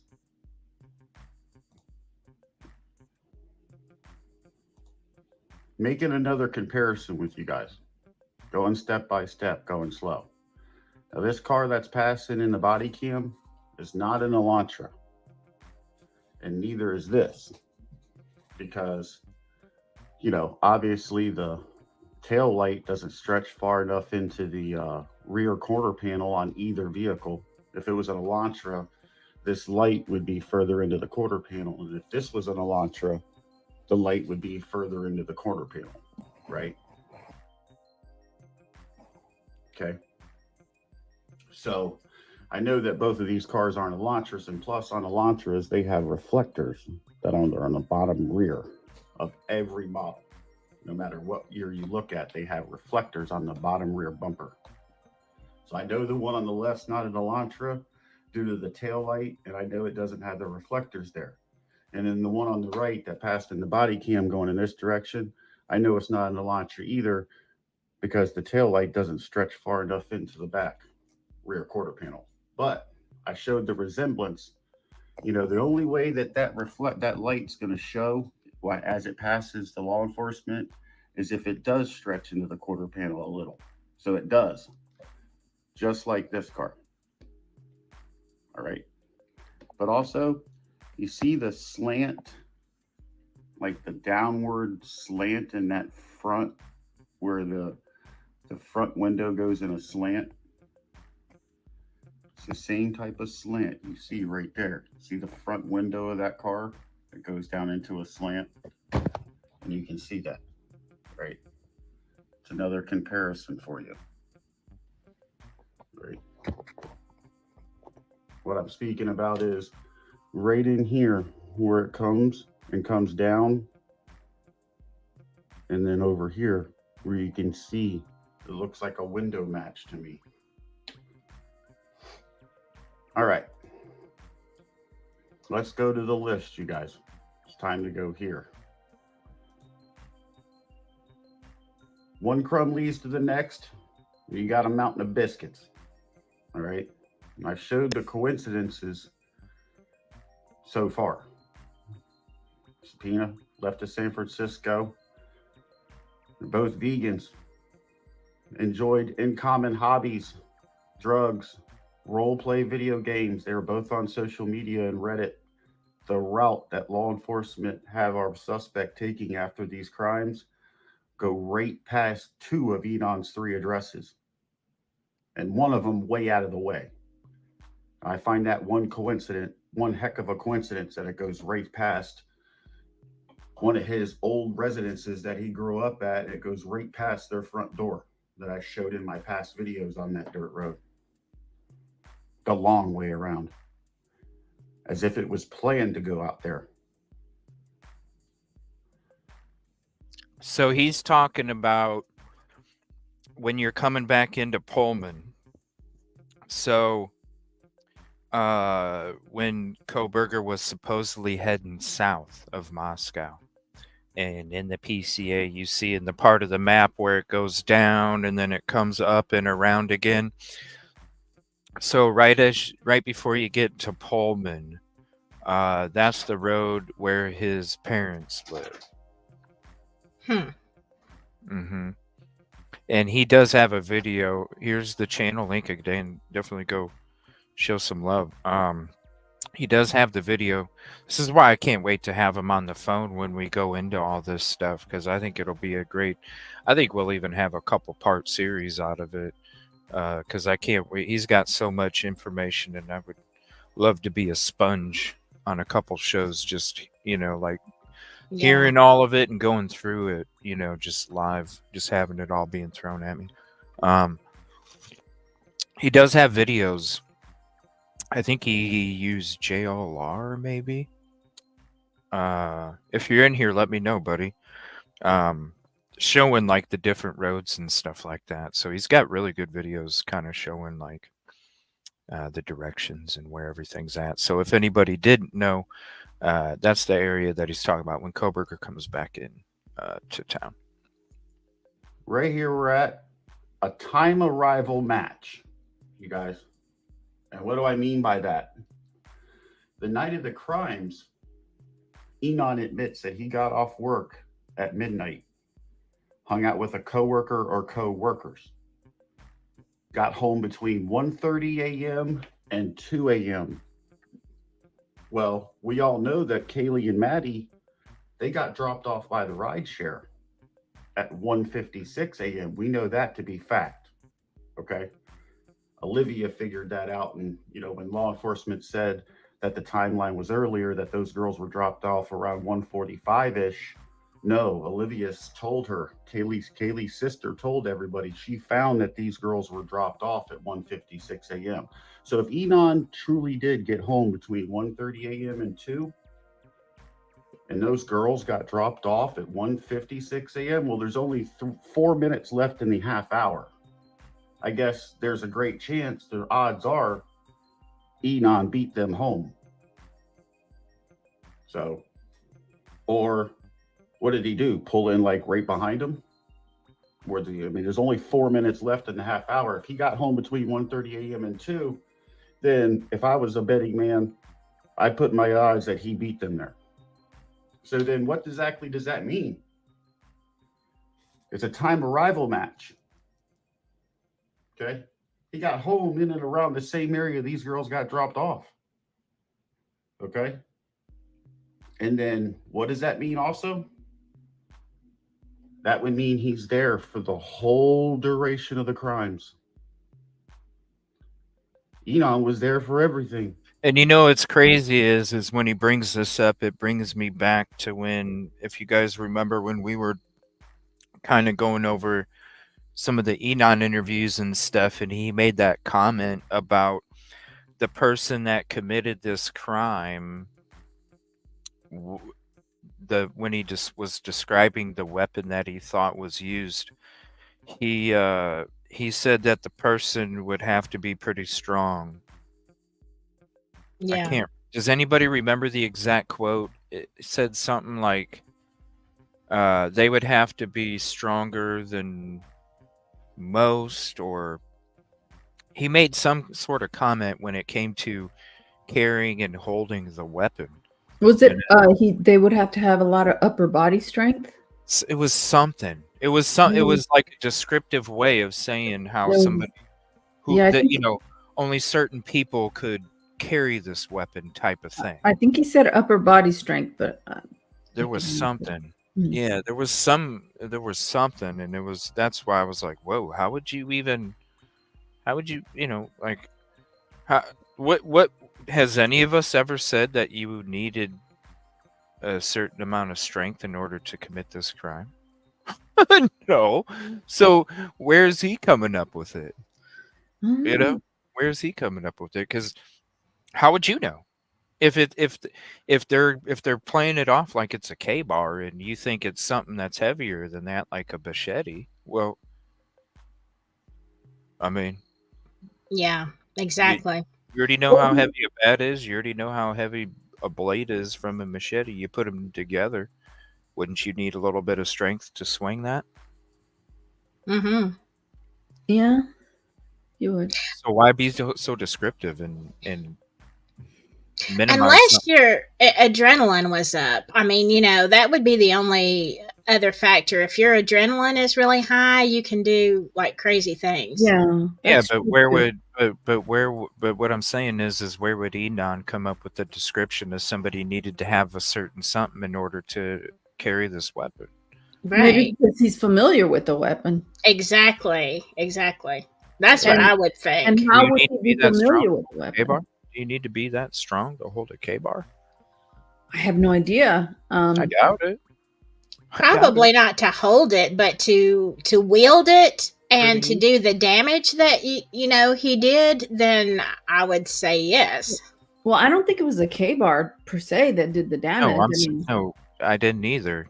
That's not my question. My question is if they're portraying it that a K-bar committed the crime, well then why is Enon saying you have to be a certain strength? And if Enon's stating that you have to be a certain strength, well then why would they need to be a certain strength to hold a K-bar? Not sure. Not Which is sure. what they're portraying the weapon is. Because I don't think it committed. I don't think If that's you assume that that's the weapon, and he's But saying you have you need a certain strength to do it, then you don't. Not with a K-bar. Okay. What? Like, so- give me an example of. You don't think a 15-year-old can hold a K-bar? A 15-year-old female? You don't think they can No, yeah. poke somebody with a Sure. K-bar? Of course Sure. they Yeah. could. But So if that's- he's saying, That's what I'm saying. if Enon is saying that you need a certain something to use a K-bar to unalive somebody, what's the basis for that is what I would be asking. And That's what I asked. Yeah. yeah, that's Mhm. what's Like, the why basis. would you? And that's why I compared the K-bar. Yeah. Is because why are you why are you comparing Enon? Yeah. Why are you comparing what somebody needs in order to yield this weapon if it's reportedly a K-bar? Mhm. Then you don't. So why are you making it a Issue. certain group? You're categorizing it as only a certain people could yield Mhm. this weapon. Well, then how could you come to that conclusion if the LE is telling you or letting everybody know that the sheath was there and that's who committed the crime? And if they're saying the sheath was part of it, well, then they're saying the K-bar was too. No, I get it. So it makes no sense why he would even come to a conclusion to have to say that. So And why does so he? it makes so it makes no sense why he would have to say that. So why did he None. say it? None at all. Exactly. Why did he? And that's the initial question I had is Yeah. why did he? Because there's no reason for you to categorize it to a certain people if it's a K-bar. Because That's true. a 5-year-old could hold a damn K-bar and poke Yeah. somebody. The thing that that people like lose sight of is that I'm not saying us here. I'm talking about other people that I see headlines and the sheath is not the murder weapon. The Elantra, the white Elantra is not the murder weapon. So, I would think that if Ann Taylor is going to focus, she's going to say they do not have the murder weapon. How can they say that BK did it when they don't even have the murder weapon that unalived these people, that has a direct connection with BK? I'm sorry, the touch DNA of the sheath, okay, maybe there's touch DNA and it's BK's touch DNA. That's not the murder weapon. And let's say it's BK's car circling around. unless they have video of BK going in and into the house and coming out bloody, the car is not the murder weapon. Right. So I would say don't be fooled. The murder weapon is not anywhere in this case. And if you can't have the murder weapon in this case, you can't link it to Brian Koberger, then what the fuck is Brian Koberger doing in this case? Like, what is he doing in this case? Because he spit on the ground at Jack in the Box, and DNA Dirty Glove Lady transferred it into the Yeah, sheet. that's totally right. Yeah. Mm-hmm. And yeah, I don't think it was the weapon for the crime either. I've Or always he, felt yeah, or he talked to somebody, a police officer, shook his hand. That person handled evidence. It was a sheet. I mean, who knows? I'm saying like this because it's kind of crazy. You listen to these other high-profile investigators, and they're talking about this person would have took a souvenir. Hello, The sheath watch my video, the K-bar. Watch my or video. the K-bar, right? Yeah. So, Watch my yeah. video. Tell me it ain't realistic or it's reasonable doubt when it comes to that sheath. Mhm. This and the frickin' DNA Dirty Glove. Come on. It's There's bad. other theories, Ellie. It's bad. Mm. And you know what? The DNA was not in the house. His DNA or touch DNA was not in the house. It was on the button of the sheath. And so if anybody wants to link him to the house, that's not possible. They can only link him to the sheath. And so the sheath could have been anywhere. The sheath could have been the girl's sheath. He could have given him the sheath with the knife. I mean, we don't know. DNA Dirty Gloves. Absolutely. I mean, you show that there's somebody else who's talking about the similarities between O.J. Simpson in this case. Yeah. There's a lot of people talking about stuff we already brought up. Yeah. There's people talking about it. And you know what? The fact that they showed that in the trial where they were taking the tennis shoes on a folder, manila folder. It's like, okay, they don't have gloves. It's like, God, do you guys not have gloves? To put the shoes in a plastic bag? Effley Bailey, is that how you learned how to collect evidence? Really? Yes, I did. Oh. No gloves? You put it on a manila folder that you found somewhere in the house? Yeah. I mean, come on. And then they show it like they show the shoes on the manila folder like they're taking it out. You know, it's like, okay, that's like it's a meal on a platter. Right? Yeah. Right. Like, pardon me, do you have any Grey Poupon? God. Right? It's rolls down the horrible. window, holds the manila folder with the shoes. Pardon me, do you have any Grey Poupon? Exactly.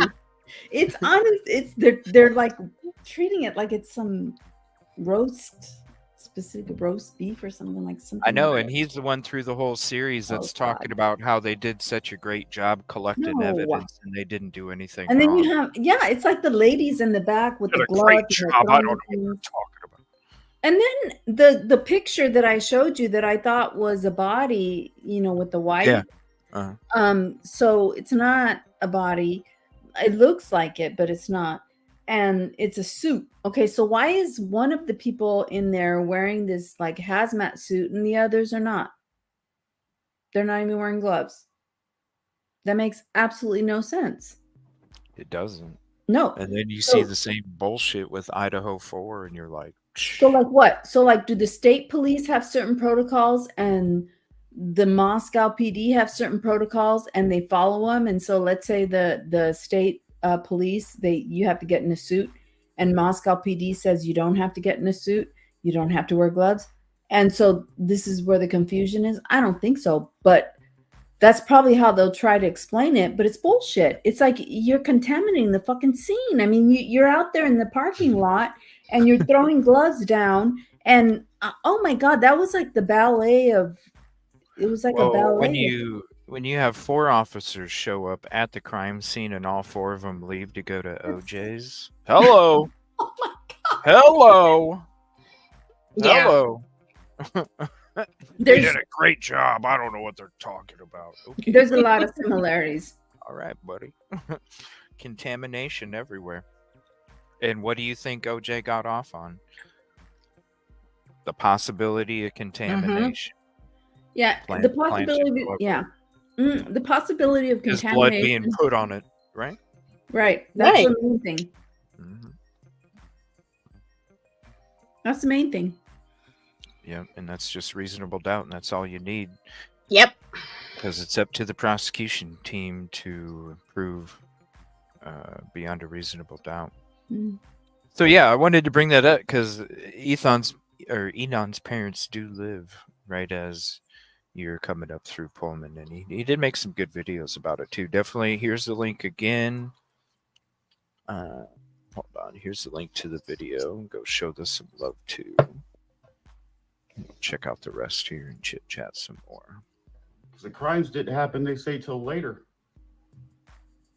So he was there for the whole duration of the crimes, you know? And guys, where Enon lays his head up here at his apartment, I measured it.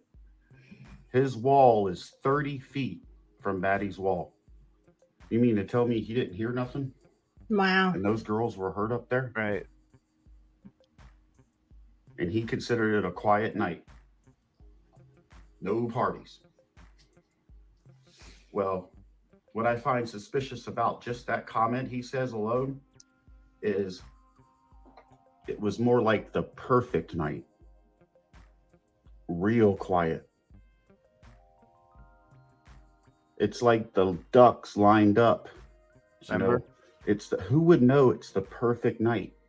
Well, Brian. So when you're thinking, and like we were kind of talking, sorry about it raining here. It's fucking pouring out here, but it's kind of like we were talking about the last show, right? Like you're gonna plan this out, and the night just all of a sudden coincidentally happened to be the night that nothing took place? Or does it make more sense that somebody was there and said, damn, there's nothing going on tonight, this is a perfect night? To me, dude, Yes. Yeah. how fucking lucky can you be to plan this crime if you were really planning it, and then on the night that you go commit it, nothing's fucking happened? Yeah, I totally see that. Yeah, me too. I mean, it makes sense. Okay, so like I processed it in my head. It makes sense that somebody might have been thinking about it, had their kit ready, fantasizing about it, and then there's this night where nothing's happening, and it's like, is this the night? You know, and they do it because you see nothing happen. And that could be something that happened, and it also could be that the frats, the first responders came, and because there's some shadiness going on, they don't know why. I mean, they have some assumptions as to why this would occurred, and they freak out and they're trying to cover it up because they know the school doesn't want this shit, and they may have no idea that it involves somebody who's an incel or who's a part of the church that lives there. They may think in their own mind like, oh shit, this is a drug bust, you know, and it may not be, but I can see how all of these theories could fit in all at once, you know, but these are just theories. I mean, we don't know what happened. No. I'm going to show you guys the windows. All right. So you can see the line of view here. So let's click out of that. Let's share this. So here's your back view. Okay. So if he's looking out the back window, he basically has a view. Let's go. We're just going to go. We'll just go to here. See, so here, and you're basically going to see all the way to there. So you're going to basically see, basically that's looking out your back window. Okay. If you're looking out his window towards the back. So you see everything that's happening inside this zone right here. Who's getting dropped off, yada, yada, yada, right? Now, when it comes to the front door, if you guys remember when I was showing you my real footage, That front door has a straight fucking view. You go outside and you have that wood kind of privacy thing up against the side of the building. But you can basically see everything in the back. You could literally go out your front door, walk over to the side and and you can literally see the windows. You can see lights that are on or off. You basically have a view of the front. You just don't have the view on the side of the house. But you can basically get a view of the property anywhere else from this apartment building. And who's going to know anything when you're walking from here? You know, you're going from here to here and you live at that place. I mean, who's going to say anything when you're coming from back here? They don't know if you're leaving your car and coming back up into home, because mostly everybody that parks in this parking lot right here, this right here, lives in this part of the building. Because everybody that lives over here parks along here. Everybody that lives in this section parks right there. Yeah, it stopped downpouring. That was crazy. I'm glad I'm not outside without the roof. I was going to do that tonight. Glad I didn't. So that is like his view from his apartment. And so his story was, as he came back, he got into a flow, you know, with his fire sticks and playing games and shit like that. It didn't hear nothing. It was a quiet night. But how in the hell do you know how strong somebody had to be to yield the weapon that committed the crime? That was the one thing that really stood out to me. Yeah. About it all. It's like, even if, you know, when have any of us, whether it's on YouTube or on this show, when have anybody said that you needed to be a certain strength? No. In order to commit the crime? No. Yeah. I mean, adrenaline kicks in, so that would account for the strength, but also like medications. No, his description. I'm not talking about how it could have happened. There's plenty of possibilities. Yeah. I'm saying his description. When nobody on this show and nobody on YouTube ever mentioned somebody having to have a certain strength to yield the weapon, why is Enon? Why wasn't some other freaking crazy ass YouTuber that comes up with all these fucking things saying, yo, they had to be a certain strength? None of them even said that shit. No, they said other things, but not that they had to have. Adrenaline has an effect. I mean, not that they had to be a certain strength to do what they did. They said other things, but not that. No, he said, yeah. That's what I'm asking. Like, I've never heard anybody say that anybody had to be a certain strength. So Enon's the first. Well, why are you the first? Yeah. Yeah. Don't you think somebody else would have said it? Is my point. When it comes to these other people creating some of this crazy shit, I think they would have been like, yeah, he had to be a certain. Okay. But this is coming from Enon, the neighbor, the one that said they were the best neighbors ever, but barely even met him. What's up, Lucy Lou? So that's his viewpoint. He could basically see it. And you obviously know he was outside watching windows, because that's what he was looking at when he wanted to go run and introduce himself with that half-open wine. Saw him coming up through his window. Oh, shit. Brian wouldn't. He's just new to the area. How would he know it's the perfect night?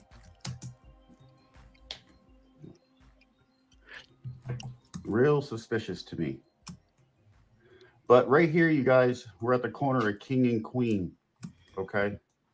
And according to what Enon says, when he got home between 1:30 a.m. and 2 a.m. the night of the crimes, after hanging out with a coworker or co-workers, because he changed that story, and changing stories is a lie. in my opinion. I'm going to show that. But he says he got home between 1:30 a.m. and 2 a.m., which is a time arrival match with the girls. And he said he saw a black SUV. And how he described it was parked somewhere in this area on the corner of King and Queen by the dumpster. Well, then, a few things. If Enon truly did get home between 1:30 a.m. and 2 a.m., come trial time, I can't wait to see the video, the light bulb cam footage. Oh, of Enon. We should see 2 cars turn this corner between that 30-minute time frame. Yep. We should see Enon's, because he admits to driving home that night. In the private ride. And the ride share that dropped off the girls. Yep. So I'm going to make note of that come trial time. If we get to see this light bulb, it is a good point. Trial, very good point. We should see 2 cars turning this corner at least, if not more. We should see 2 cars turning this corner. One should be Enon's, and one should be the ride share. And then also, if Enon's story is correct, there should be a black SUV parked here, like he describes. We should see all that. No, Detective, the coat was next to the apartment building on Taylor Avenue between Banfield and the apartment building. Can you do me a favor, Yoli, and mute that when you're typing? Oh, I'm so sorry. It's okay. Okay. I didn't know what that was. I was like, is it raining really hard? I said, this is where this could either help Enon or hurt Enon. If Enon truly did turn this corner and he got home between 1:30 a.m. and 2 a.m. And Katrina brings up a great point, too. Those tire tracks out front. Mm-hmm. You would have heard that shit. Yep. You would have heard that shit, too. Damn straight. Good point, Katrina. He said he should show up on this light bulb cam. That would corroborate his story. Okay. That would be a check for Enon for telling the truth. But if he doesn't show up on this light bulb cam come trial time, and there's only the one car that turns this corner, and it's the ride share, and there's never 2 cars, we'll know Enon told another lie. And he never did get home when he said he got home. It's a very good point. And that'll be your boom. What if he was on foot? But yeah, the light bulb cam, I feel. I thought he said he drove home, didn't he? Crystal, you said you had everything written down. Didn't he state that he drove home? I thought he said he did. See, I haven't seen all of his interviews. We only went through, I think, two, I think. And that was it. Yeah, see, I only saw one, and it was so long ago, I can't remember a whole lot. Yeah, I felt like he did. I don't know. I could have swore he said he drove home.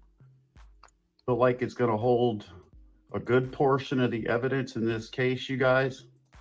When law enforcement have our suspect in the white Elantra turning this corner on the first appearance at 3:29 a.m., they should have that.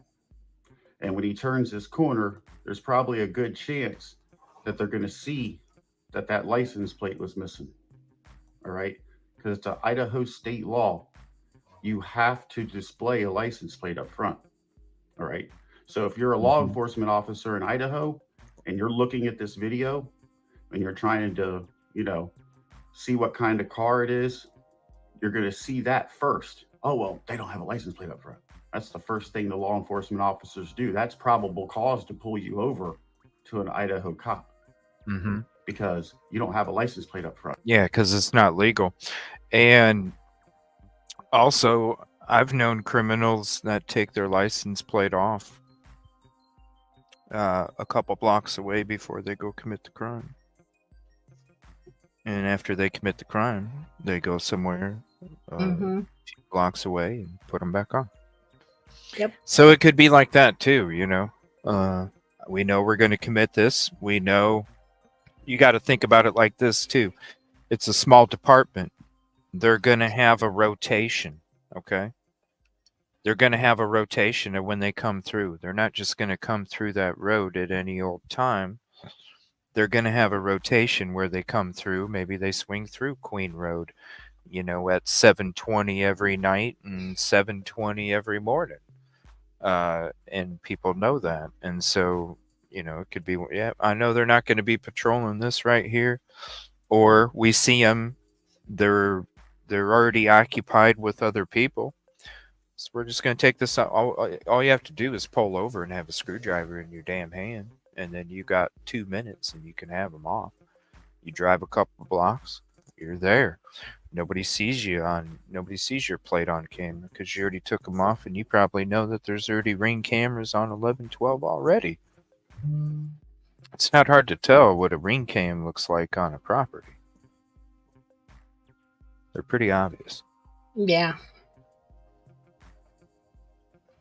So it is, I think maybe that's one of the reasons why.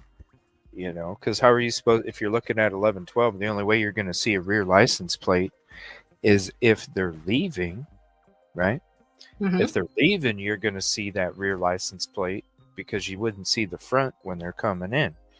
So if you're leaving and you have a rear license plate, then wouldn't you have a photo that would be good enough to show? Maybe you don't show the exact letters, but each letter has its own shape. And can't you put 2 and 2 together when you see the shape? Yeah, you would think. There's distinct shapes with each number and letter. Mm-hmm. Of course, 3s are going to look like 8s, but I mean, you can do process of elimination and get a pretty good idea of a license plate. And then wouldn't you want to put that vehicle out there? Because then you could catch the person even quicker if they're going out of state. You would think. Yeah. I would think. I think they knew that there was Ring cams already around there. There's plenty of criminals that take their license plates off too. The smart ones. I work with a lot of dumb criminals. That's true. That's true. Some play checkers, some play chess. It just depends. Depends what you can handle. But yeah. It's got to show. It's got to show Enon. It's got to show anybody. Private Ride, everybody. Because you saw how clear that picture was from 1112. That's a pretty damn clear picture when it comes to vehicles coming through. And you got to think, too, you're getting a good image if you pause it because it's at a low rate of speed coming around that corner. There's a stop sign right there, too. Not that they're going to obey the stop sign, but if you think about it, it is a T section. If you go a little fast, you're running into another fucking house. So you're probably going to slow down when you take that corner. A lot slower than you would peeling out. So you're going to get a decent capture of a vehicle, too. Especially headlights and taillights. I don't know how you can get confused. I don't know how you can get confused from a 2011 to 13 if you have that good an image. Right. And that's the thing. How can you get confused? Yeah. And so they changed it. They changed the type of car, right? They didn't change it until they arrested him. It was a 2011 to 13 until they arrested him. I'm trying to find the photo of, there it is. So let me show this here. Give me 1 second. I don't have my usual setup. I'm going to share the picture here. Shit, where'd it go? There it is. Okay. Let's see. Window. It's raining again. All right, so here's the picture. That's going to show a pretty good. That's going to show a pretty good image turning that corner. You should be able to see headlights, taillights, license plate. You ain't going to see the letters, but you'll see the outline. Yeah. I think there's a brown fucking recluse crawling around here. Oh no! Be No. careful. Where do you I see know. that? I saw it climbing up on the siding. No way. Yeah, and I'm like, You did not see that. I'm looking all over for it. It's looked just like one, same size and Be careful. Good Yeah. gosh. Oh, I know. I had one of my friends get bit by one and had to go to the ER. Mm-hmm. Yeah. So I'm looking. If all of a sudden I disappear, I go, ah, and I disappear. You know why? I'm going to knock on some wood because I do not want to have that happen. Like, Yeah. how could you see that? So I'm a little distracted here. I could see it on the side of the, because I'm on a porch. I'm on a porch that has a Oh. roof. Oh, but you're talking about where you are. Yeah. Oh shit. Right in front of me. I Oh saw my it crawl up God. siding. Oh my God. Spray it. I don't know where it went. I don't see it no more. Spray it.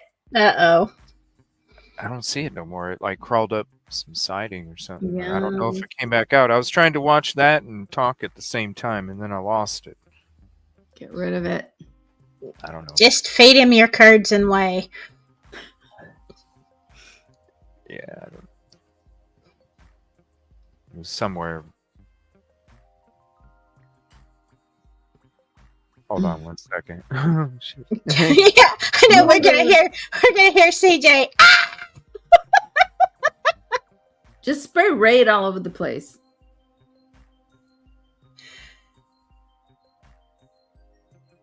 Get your feet off the floor. Yeah, that too.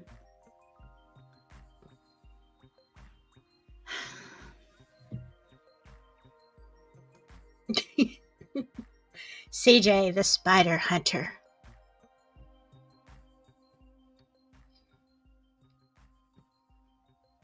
Those are terrifying, though. I've seen so All right. many bad wounds from those bites. Yeah, I mean, just fingers crossed. Just fingers crossed. We'll be going another, I don't know, hour, 2 hours or so. So, just fingers crossed we can get through it. We'll be good. I'm just gonna keep an eye out. But here's the picture of this camera. So it's gonna be able to give you a pretty good. I think it's going to be able to give you a pretty good view of headlights, taillights. I think it'll be very, very beneficial. Like he was saying, like Doc was saying, when it comes to that camera, Mm-hmm. you're going to be able to see a lot, and that's just not necessarily the person that's committing the crime or whatever, but because who says they drove through there? Queen Road Apartments. But also, when it comes to the other people that claim for their alibis too, it's going to have to hold their alibi. I don't see him being on the witness stand, though. He's done talked on YouTube a bunch. I don't see him being on the witness stand now. Isn't he too tainted now to even be on a... How is he credible, right? Yeah, I wouldn't think How would so. that work? How would that work? I wouldn't. What do you guys think? I don't know. I think once he was on all these talk shows, you pretty much violated the gag order. You're not supposed to talk about it at all. So you violated the gag order if you were under subpoena and then you were talking. So you're talking about Enon? Yeah. Yeah. Yeah, because he won't be on the witness stand. They can't use his testimony. Mm. Because Yeah. he's already violated the gag order. He's talked about... I mean, hell, he described how heavy the weapon was. Yeah, He described how heavy the weapon was. he may could be he- on the witness list only to be the other guy, like, what is it, Saudi Defense? Some other dude did it. So What? he may be on the witness list in terms of pointing the finger Character? to him. Like, well, not a character because he didn't know him. No, I not guess a character, but just as other- an alternate. Other. you really think he would be the Kato Kalin You're right. Well, some other dude did it. He It's a would. Saudi defense. Yeah, you would. Some other dude did it. So he may be on the witness list in order to show that some other dude did it, that this guy's talking shit and he's talking about the weight, he's talking about all kinds of shit. So that he may be on the witness list for that, but he may not know that he's on the witness list for that, and he may go testify and he gets screwed. He's like, Wouldn't he get subpoenaed? He wouldn't get subpoenaed? He did get subpoenaed. Okay. And he kept going on YouTube shows. Yeah, he did.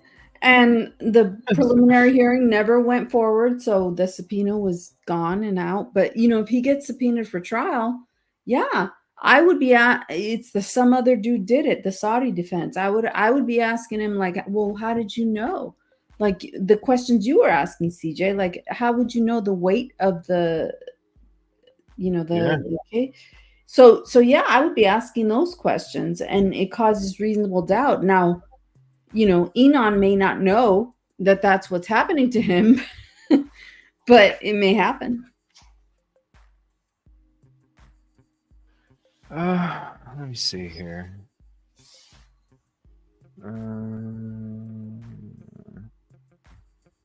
Well, I don't know. Like, how could you? Because he said so many different. He said so many different things on YouTube. They could literally play video clips of him saying, "Okay, well, he said this on this date, and then he said this on this date, and then where's his credibility?" So why would they even call him? No, you know what I mean? Because then that's a witness that looks bad on you because you brought a witness up to the stand that's not credible. So you're almost wasting their time.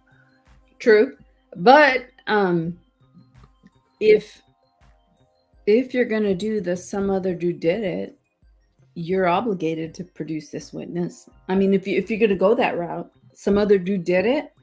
If you're gonna do it, I've seen cases where they bring the daughter of the deceased person involved, the murder of the deceased father, where they bring the daughter and they cross-examine her as if she did it because the mother did it. And if you're gonna bring up that defense as some other dude did it, the daughter did it, you bring up the daughter of the deceased and you cross-examine her.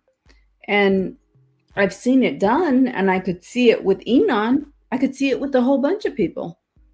So, some other dude did it. Some other dude had motive. Do you think so the point that I brought up earlier was that when have you ever heard anybody discuss the strength that you would need to be to yield the weapon? Yes. So do you think that was a tactic for him to insert himself in the trial, was to be the only person that I even know of that described a certain category of person that could only yield this type of weapon, which doesn't match up with the K-bar? Yeah, I can't speculate. Yeah. Is that inserting yourself? Because like you're saying now, well, you could be introduced as a witness, show other people did it because you described the weapon or the strength for the weapon. Whatever. Okay, so I don't know what was going on in his mind when he was doing that, but I do know what would be going on in a defense attorney's mind, and that would mean exactly what you said. How do you know what it would take to use that weapon to unalive somebody? Yeah. Mm-hmm. So it's not so much about the truth of the matter, it's about how he knows that. If he said something like that, how do you know that? You've done it before? You have experience with knives? If you're going to go with some other dude did it, you got to show some other dude did it and they had a motive. So what, you watch these girls? That doesn't go along with a K-bar. Well? Because you could be 50 pounds and carry a fucking K-bar. So if he's going to talk about what it takes to do something with a K-bar, that's something. If he's going to talk about like you said, he's going to talk about something about how much strength you need to do what you need to do to unalive somebody. To yield the weapon. No, just to yield the weapon. Concealed the weapon. Mhm. Yeah, it wasn't nothing to do with being able to commit the crime. It was being able to carry the weapon. Yeah. Like that's what it's like. Whoa. Yeah. Yeah. How do you? Yeah. No, I understand what you're saying. I don't know. This is all like I would, if it were me, and I would probably be doing this case alone because I would want any. I don't know, just weird that way. But I would definitely look at what he said and what he said about the weapon and how it was used and try to use it against him only to create reasonable doubt. And it makes me sad that I would do that because maybe he didn't do it. But you have to do what you have to do for your client. I wouldn't be surprised if she's had a team this whole time watching everybody to see what other theories are out there that she could bring up. Yes. I wouldn't be surprised. I've never sent her anything, but I wouldn't be surprised if somebody did send her the DNA. Oh, come on. There are a lot of people that send her a bunch of shit. Shit like that. Yeah. You know what I mean? I never have, but I'm Yeah, sure it's somebody not, you shows shouldn't. us the video to her team or something, especially DNA Dirty Glove. Yeah. You damn right. Well, I think that DNA Dirty Glove is just going to be something. It's not something right now because everybody is into gossip and everything else. But I think at the end of the day, when it comes to gathering evidence, it's going to be something. Mm-hmm. It has to. Imagine if you had video of the investigation for OJ walking in there with contaminated PPE. No. They wouldn't even. It's from the get-go. I mean, isn't that something you'd probably play from the beginning? Like, look, before we even get into this jury, I want you guys to see what took place before this was even And if I'm on the other side, I'm going to say this was a crime of horrific measures. It was horrific. The people, the first responders, everybody else, they were in shock. They're humans. Yeah. Well, did they forget to do some stuff? Yes, because they were distressed. But guess what? That doesn't exculpate them. Yeah. It means airplane people, make sure you have the good bolts on the doors and the good bolts on the wheels. Yeah, it means that you're human and you're negligent, and that's why the fuck you have insurance. Oh shit. I would hate to have that be told to me if I was on a plane where the door blew off. Yeah, I know. Shit. We got problems. We got problems. I don't cut, you know what I mean? I don't cut half-ass on my work, but nobody else better cut half-ass on, Yeah. So it's all like, if you look at it from a reasonable person standpoint, that's all anybody can ask for. And I think there's going to be parts of this case where a reasonable person is going to be outraged. And I think there's going to be parts of this case where a reasonable person might understand. But at the end of the day, it's, reasonableness is what people want. That's how people understand things, is reasonableness. And 8 hours to call 911, it's not reasonable. And it's not reasonable to me. It's not reasonable to most people. And so, and this is like a negligence standard, the reasonableness, because criminal standards are higher. I mean, it's beyond a reasonable doubt. But I think if you start with reasonableness, that's where you get your audience. That's where you get the jury to see if there's enough circumstantial evidence to convict Brian.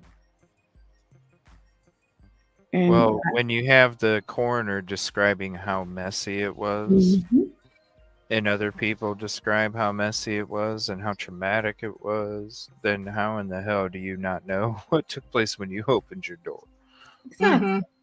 Exactly. Like, let alone the smell. When you open your door. Come on. God. It's between two different rooms. You don't think there's a path? There's none of these, fraternity guys that are first responders. They're not going to be able to stomach that shit. Fuck no, the regular responders weren't. No, especially if it's Mhm. somebody How that would the you know. volunteers? You know, how would the volunteers? They're going off more of a textbook than the main. Yeah, At and least these they have some experience Yeah. exactly. out of And that. this is their peers too. Can you imagine?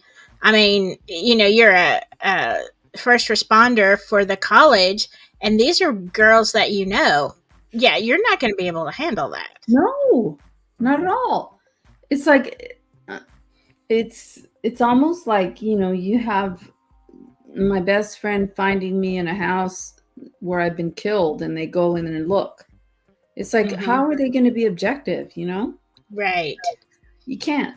So, but I do really like the theories that we've come to. Mm-hmm.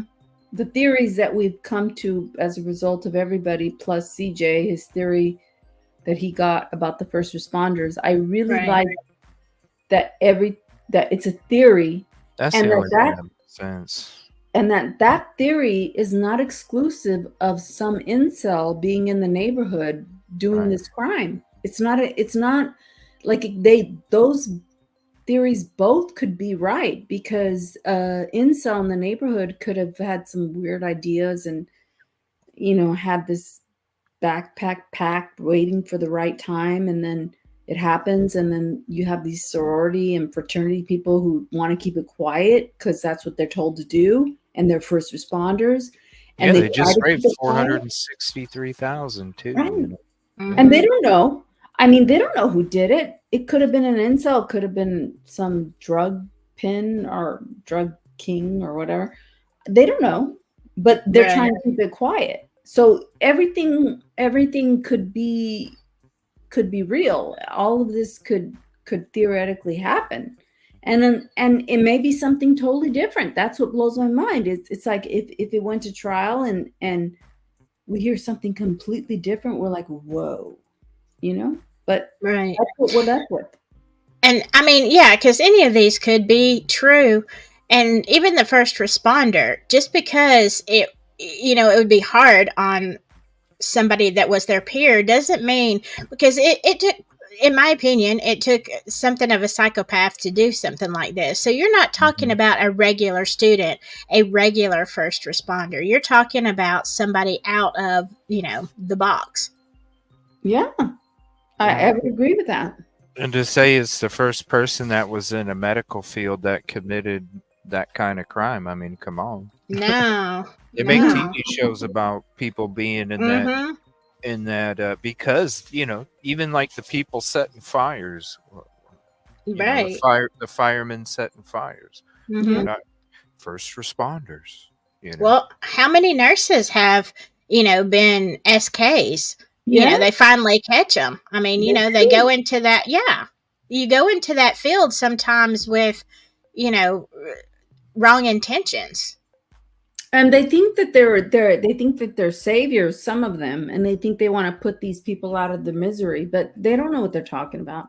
It's a delusion. It's a delusion. What if I'm here to help you was one of them church incels that they're helping them get to Jesus quicker. Oh no. Yeah. Oh my be. gosh. Yeah. It could be. Absolutely. It could be. Yeah. But I always thought I'm here to help you meant I'm here to help you clean it up. I'm here to help you get it done. But when I heard about the first responders, it's like that's what a first responder would say. I'm here to help you. 100%. Right. And then you have Hunter taking the pulse of somebody who is probably, just look at him and he's especially if they're there for 8 hours, man. You take the pulse. Hello. So he's just following what his training is, and he takes the pulse and he calls it in and says, I took the pulse, like he's trying to, So there's a whole bunch of stuff that could have happened, but the thing that it is that we're talking about it, and it eases my mind because I will go crazy thinking about it, and I want to know that other people think certain things like I do, because otherwise you go crazy. It's like, why are you feeding me this information? It doesn't make sense. Like, why is the mainstream media talking about it? It makes no sense.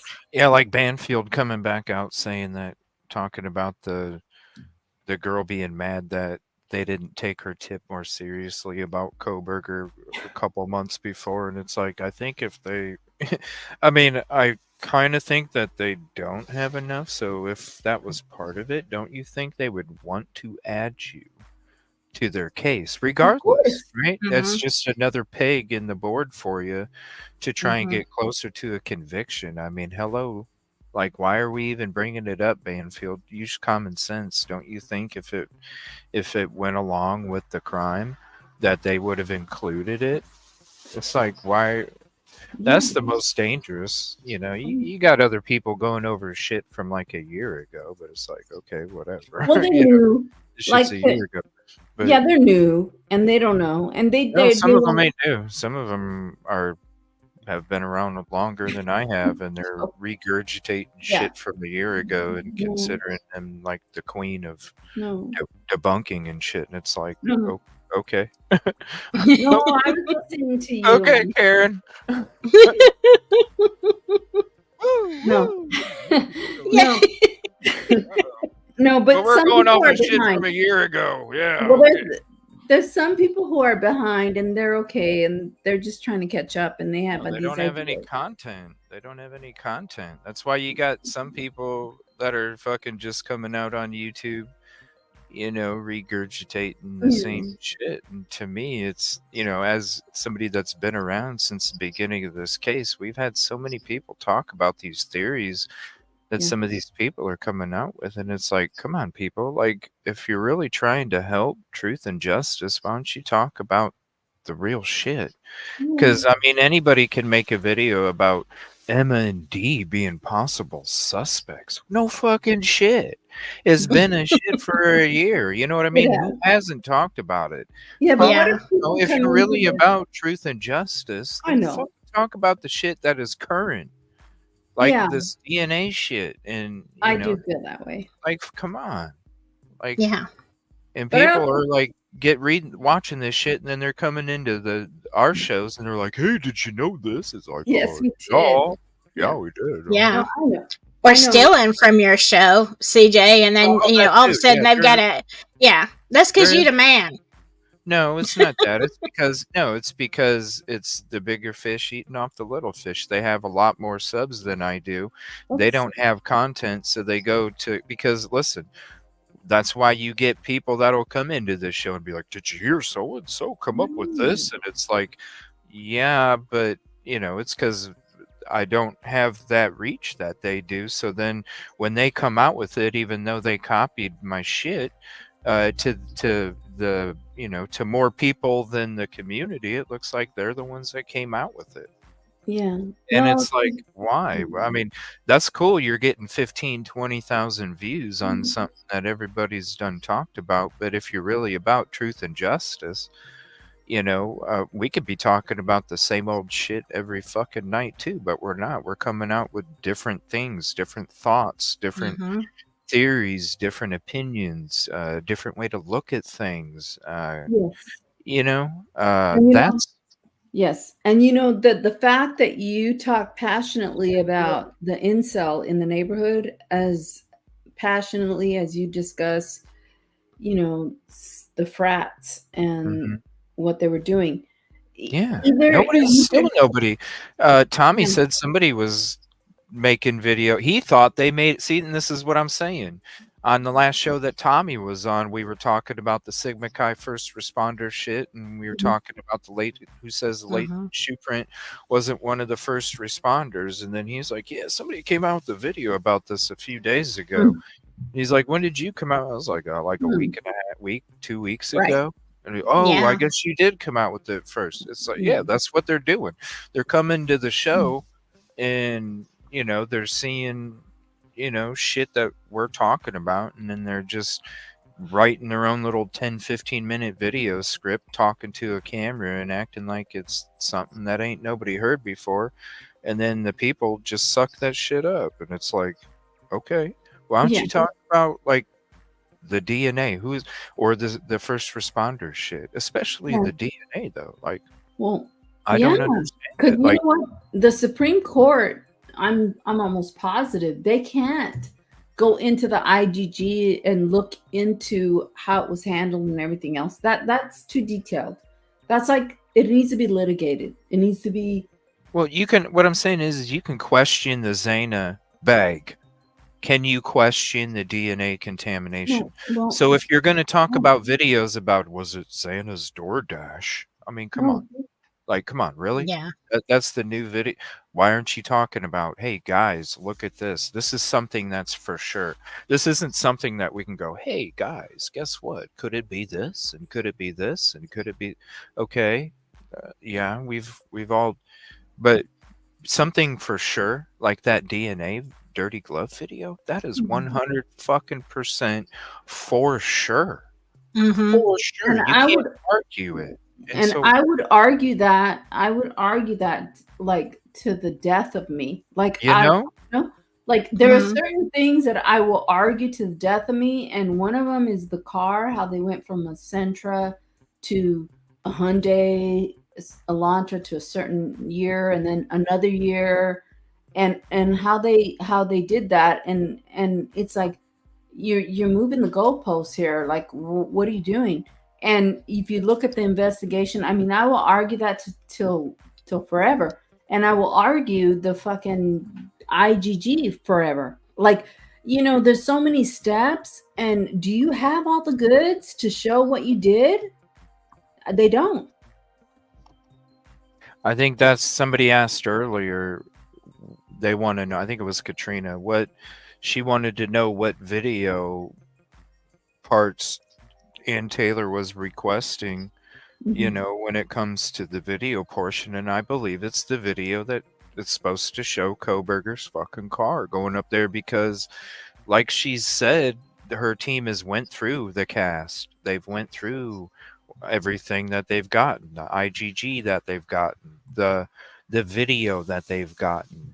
And don't you think that the video that's at the corner of King and Queen Road is going to be very distinct than a camera that's on Ridge, or a camera that's on fucking 95, or any of these other cameras? Of course, that camera angle is going to be distinct. So as soon as you don't even have to watch fucking footage to find out what, you know what I'm saying? You don't have to go through and watch a shit ton of footage to go, oh, here we go. Here's the camera from, no, it's already its own fucking file. So when you're going through the thumbnails, okay, you're going through the thumbnails and you see the angle of 1122 or not 1112 or any other camera that does have that angle, then you're going to go through those first because that's where the crime scene was at. So if you're sitting there telling the judge and everybody, like, we are struggling to find a way of how they got to a connection, to me, that's saying they don't have the video showing BK's fucking car from 1112. Correct. Yeah. Because where Do you have to go? I do. I'm gonna have to I'm go. sorry. No, that's okay. I just I have to work in the morning. Okay. Yeehaw! I'm going to jail. Have fun. I have thoroughly enjoyed the Raisin and Man Boob talk tonight. I hope my viewers did as well. It's here's always fun. Subbed. Okay, Sophie. Good night. Yeah, good night. Thank Good night, y'all. Okay. And have a good day at work too. Be safe. Yes. Thank you. You too with that spider, CJ. Oh no, yeah. Thanks. You just reminded me. Fuck, I forgot about it. Jeez. No, that's a good thing. Thanks for reminding me because I did I'm not forget. going to remind him. Oh, I'm sorry. No, I need to be reminded because I need to be on the lookout again. No, they're not going to do anything to you. I hope not. Shit, like I said, if you hear me go and then I'm gone, yeah, Come it's on. not a fire. Oh my god. You be safe. It sounds like you need to be more safe than I do, CJ.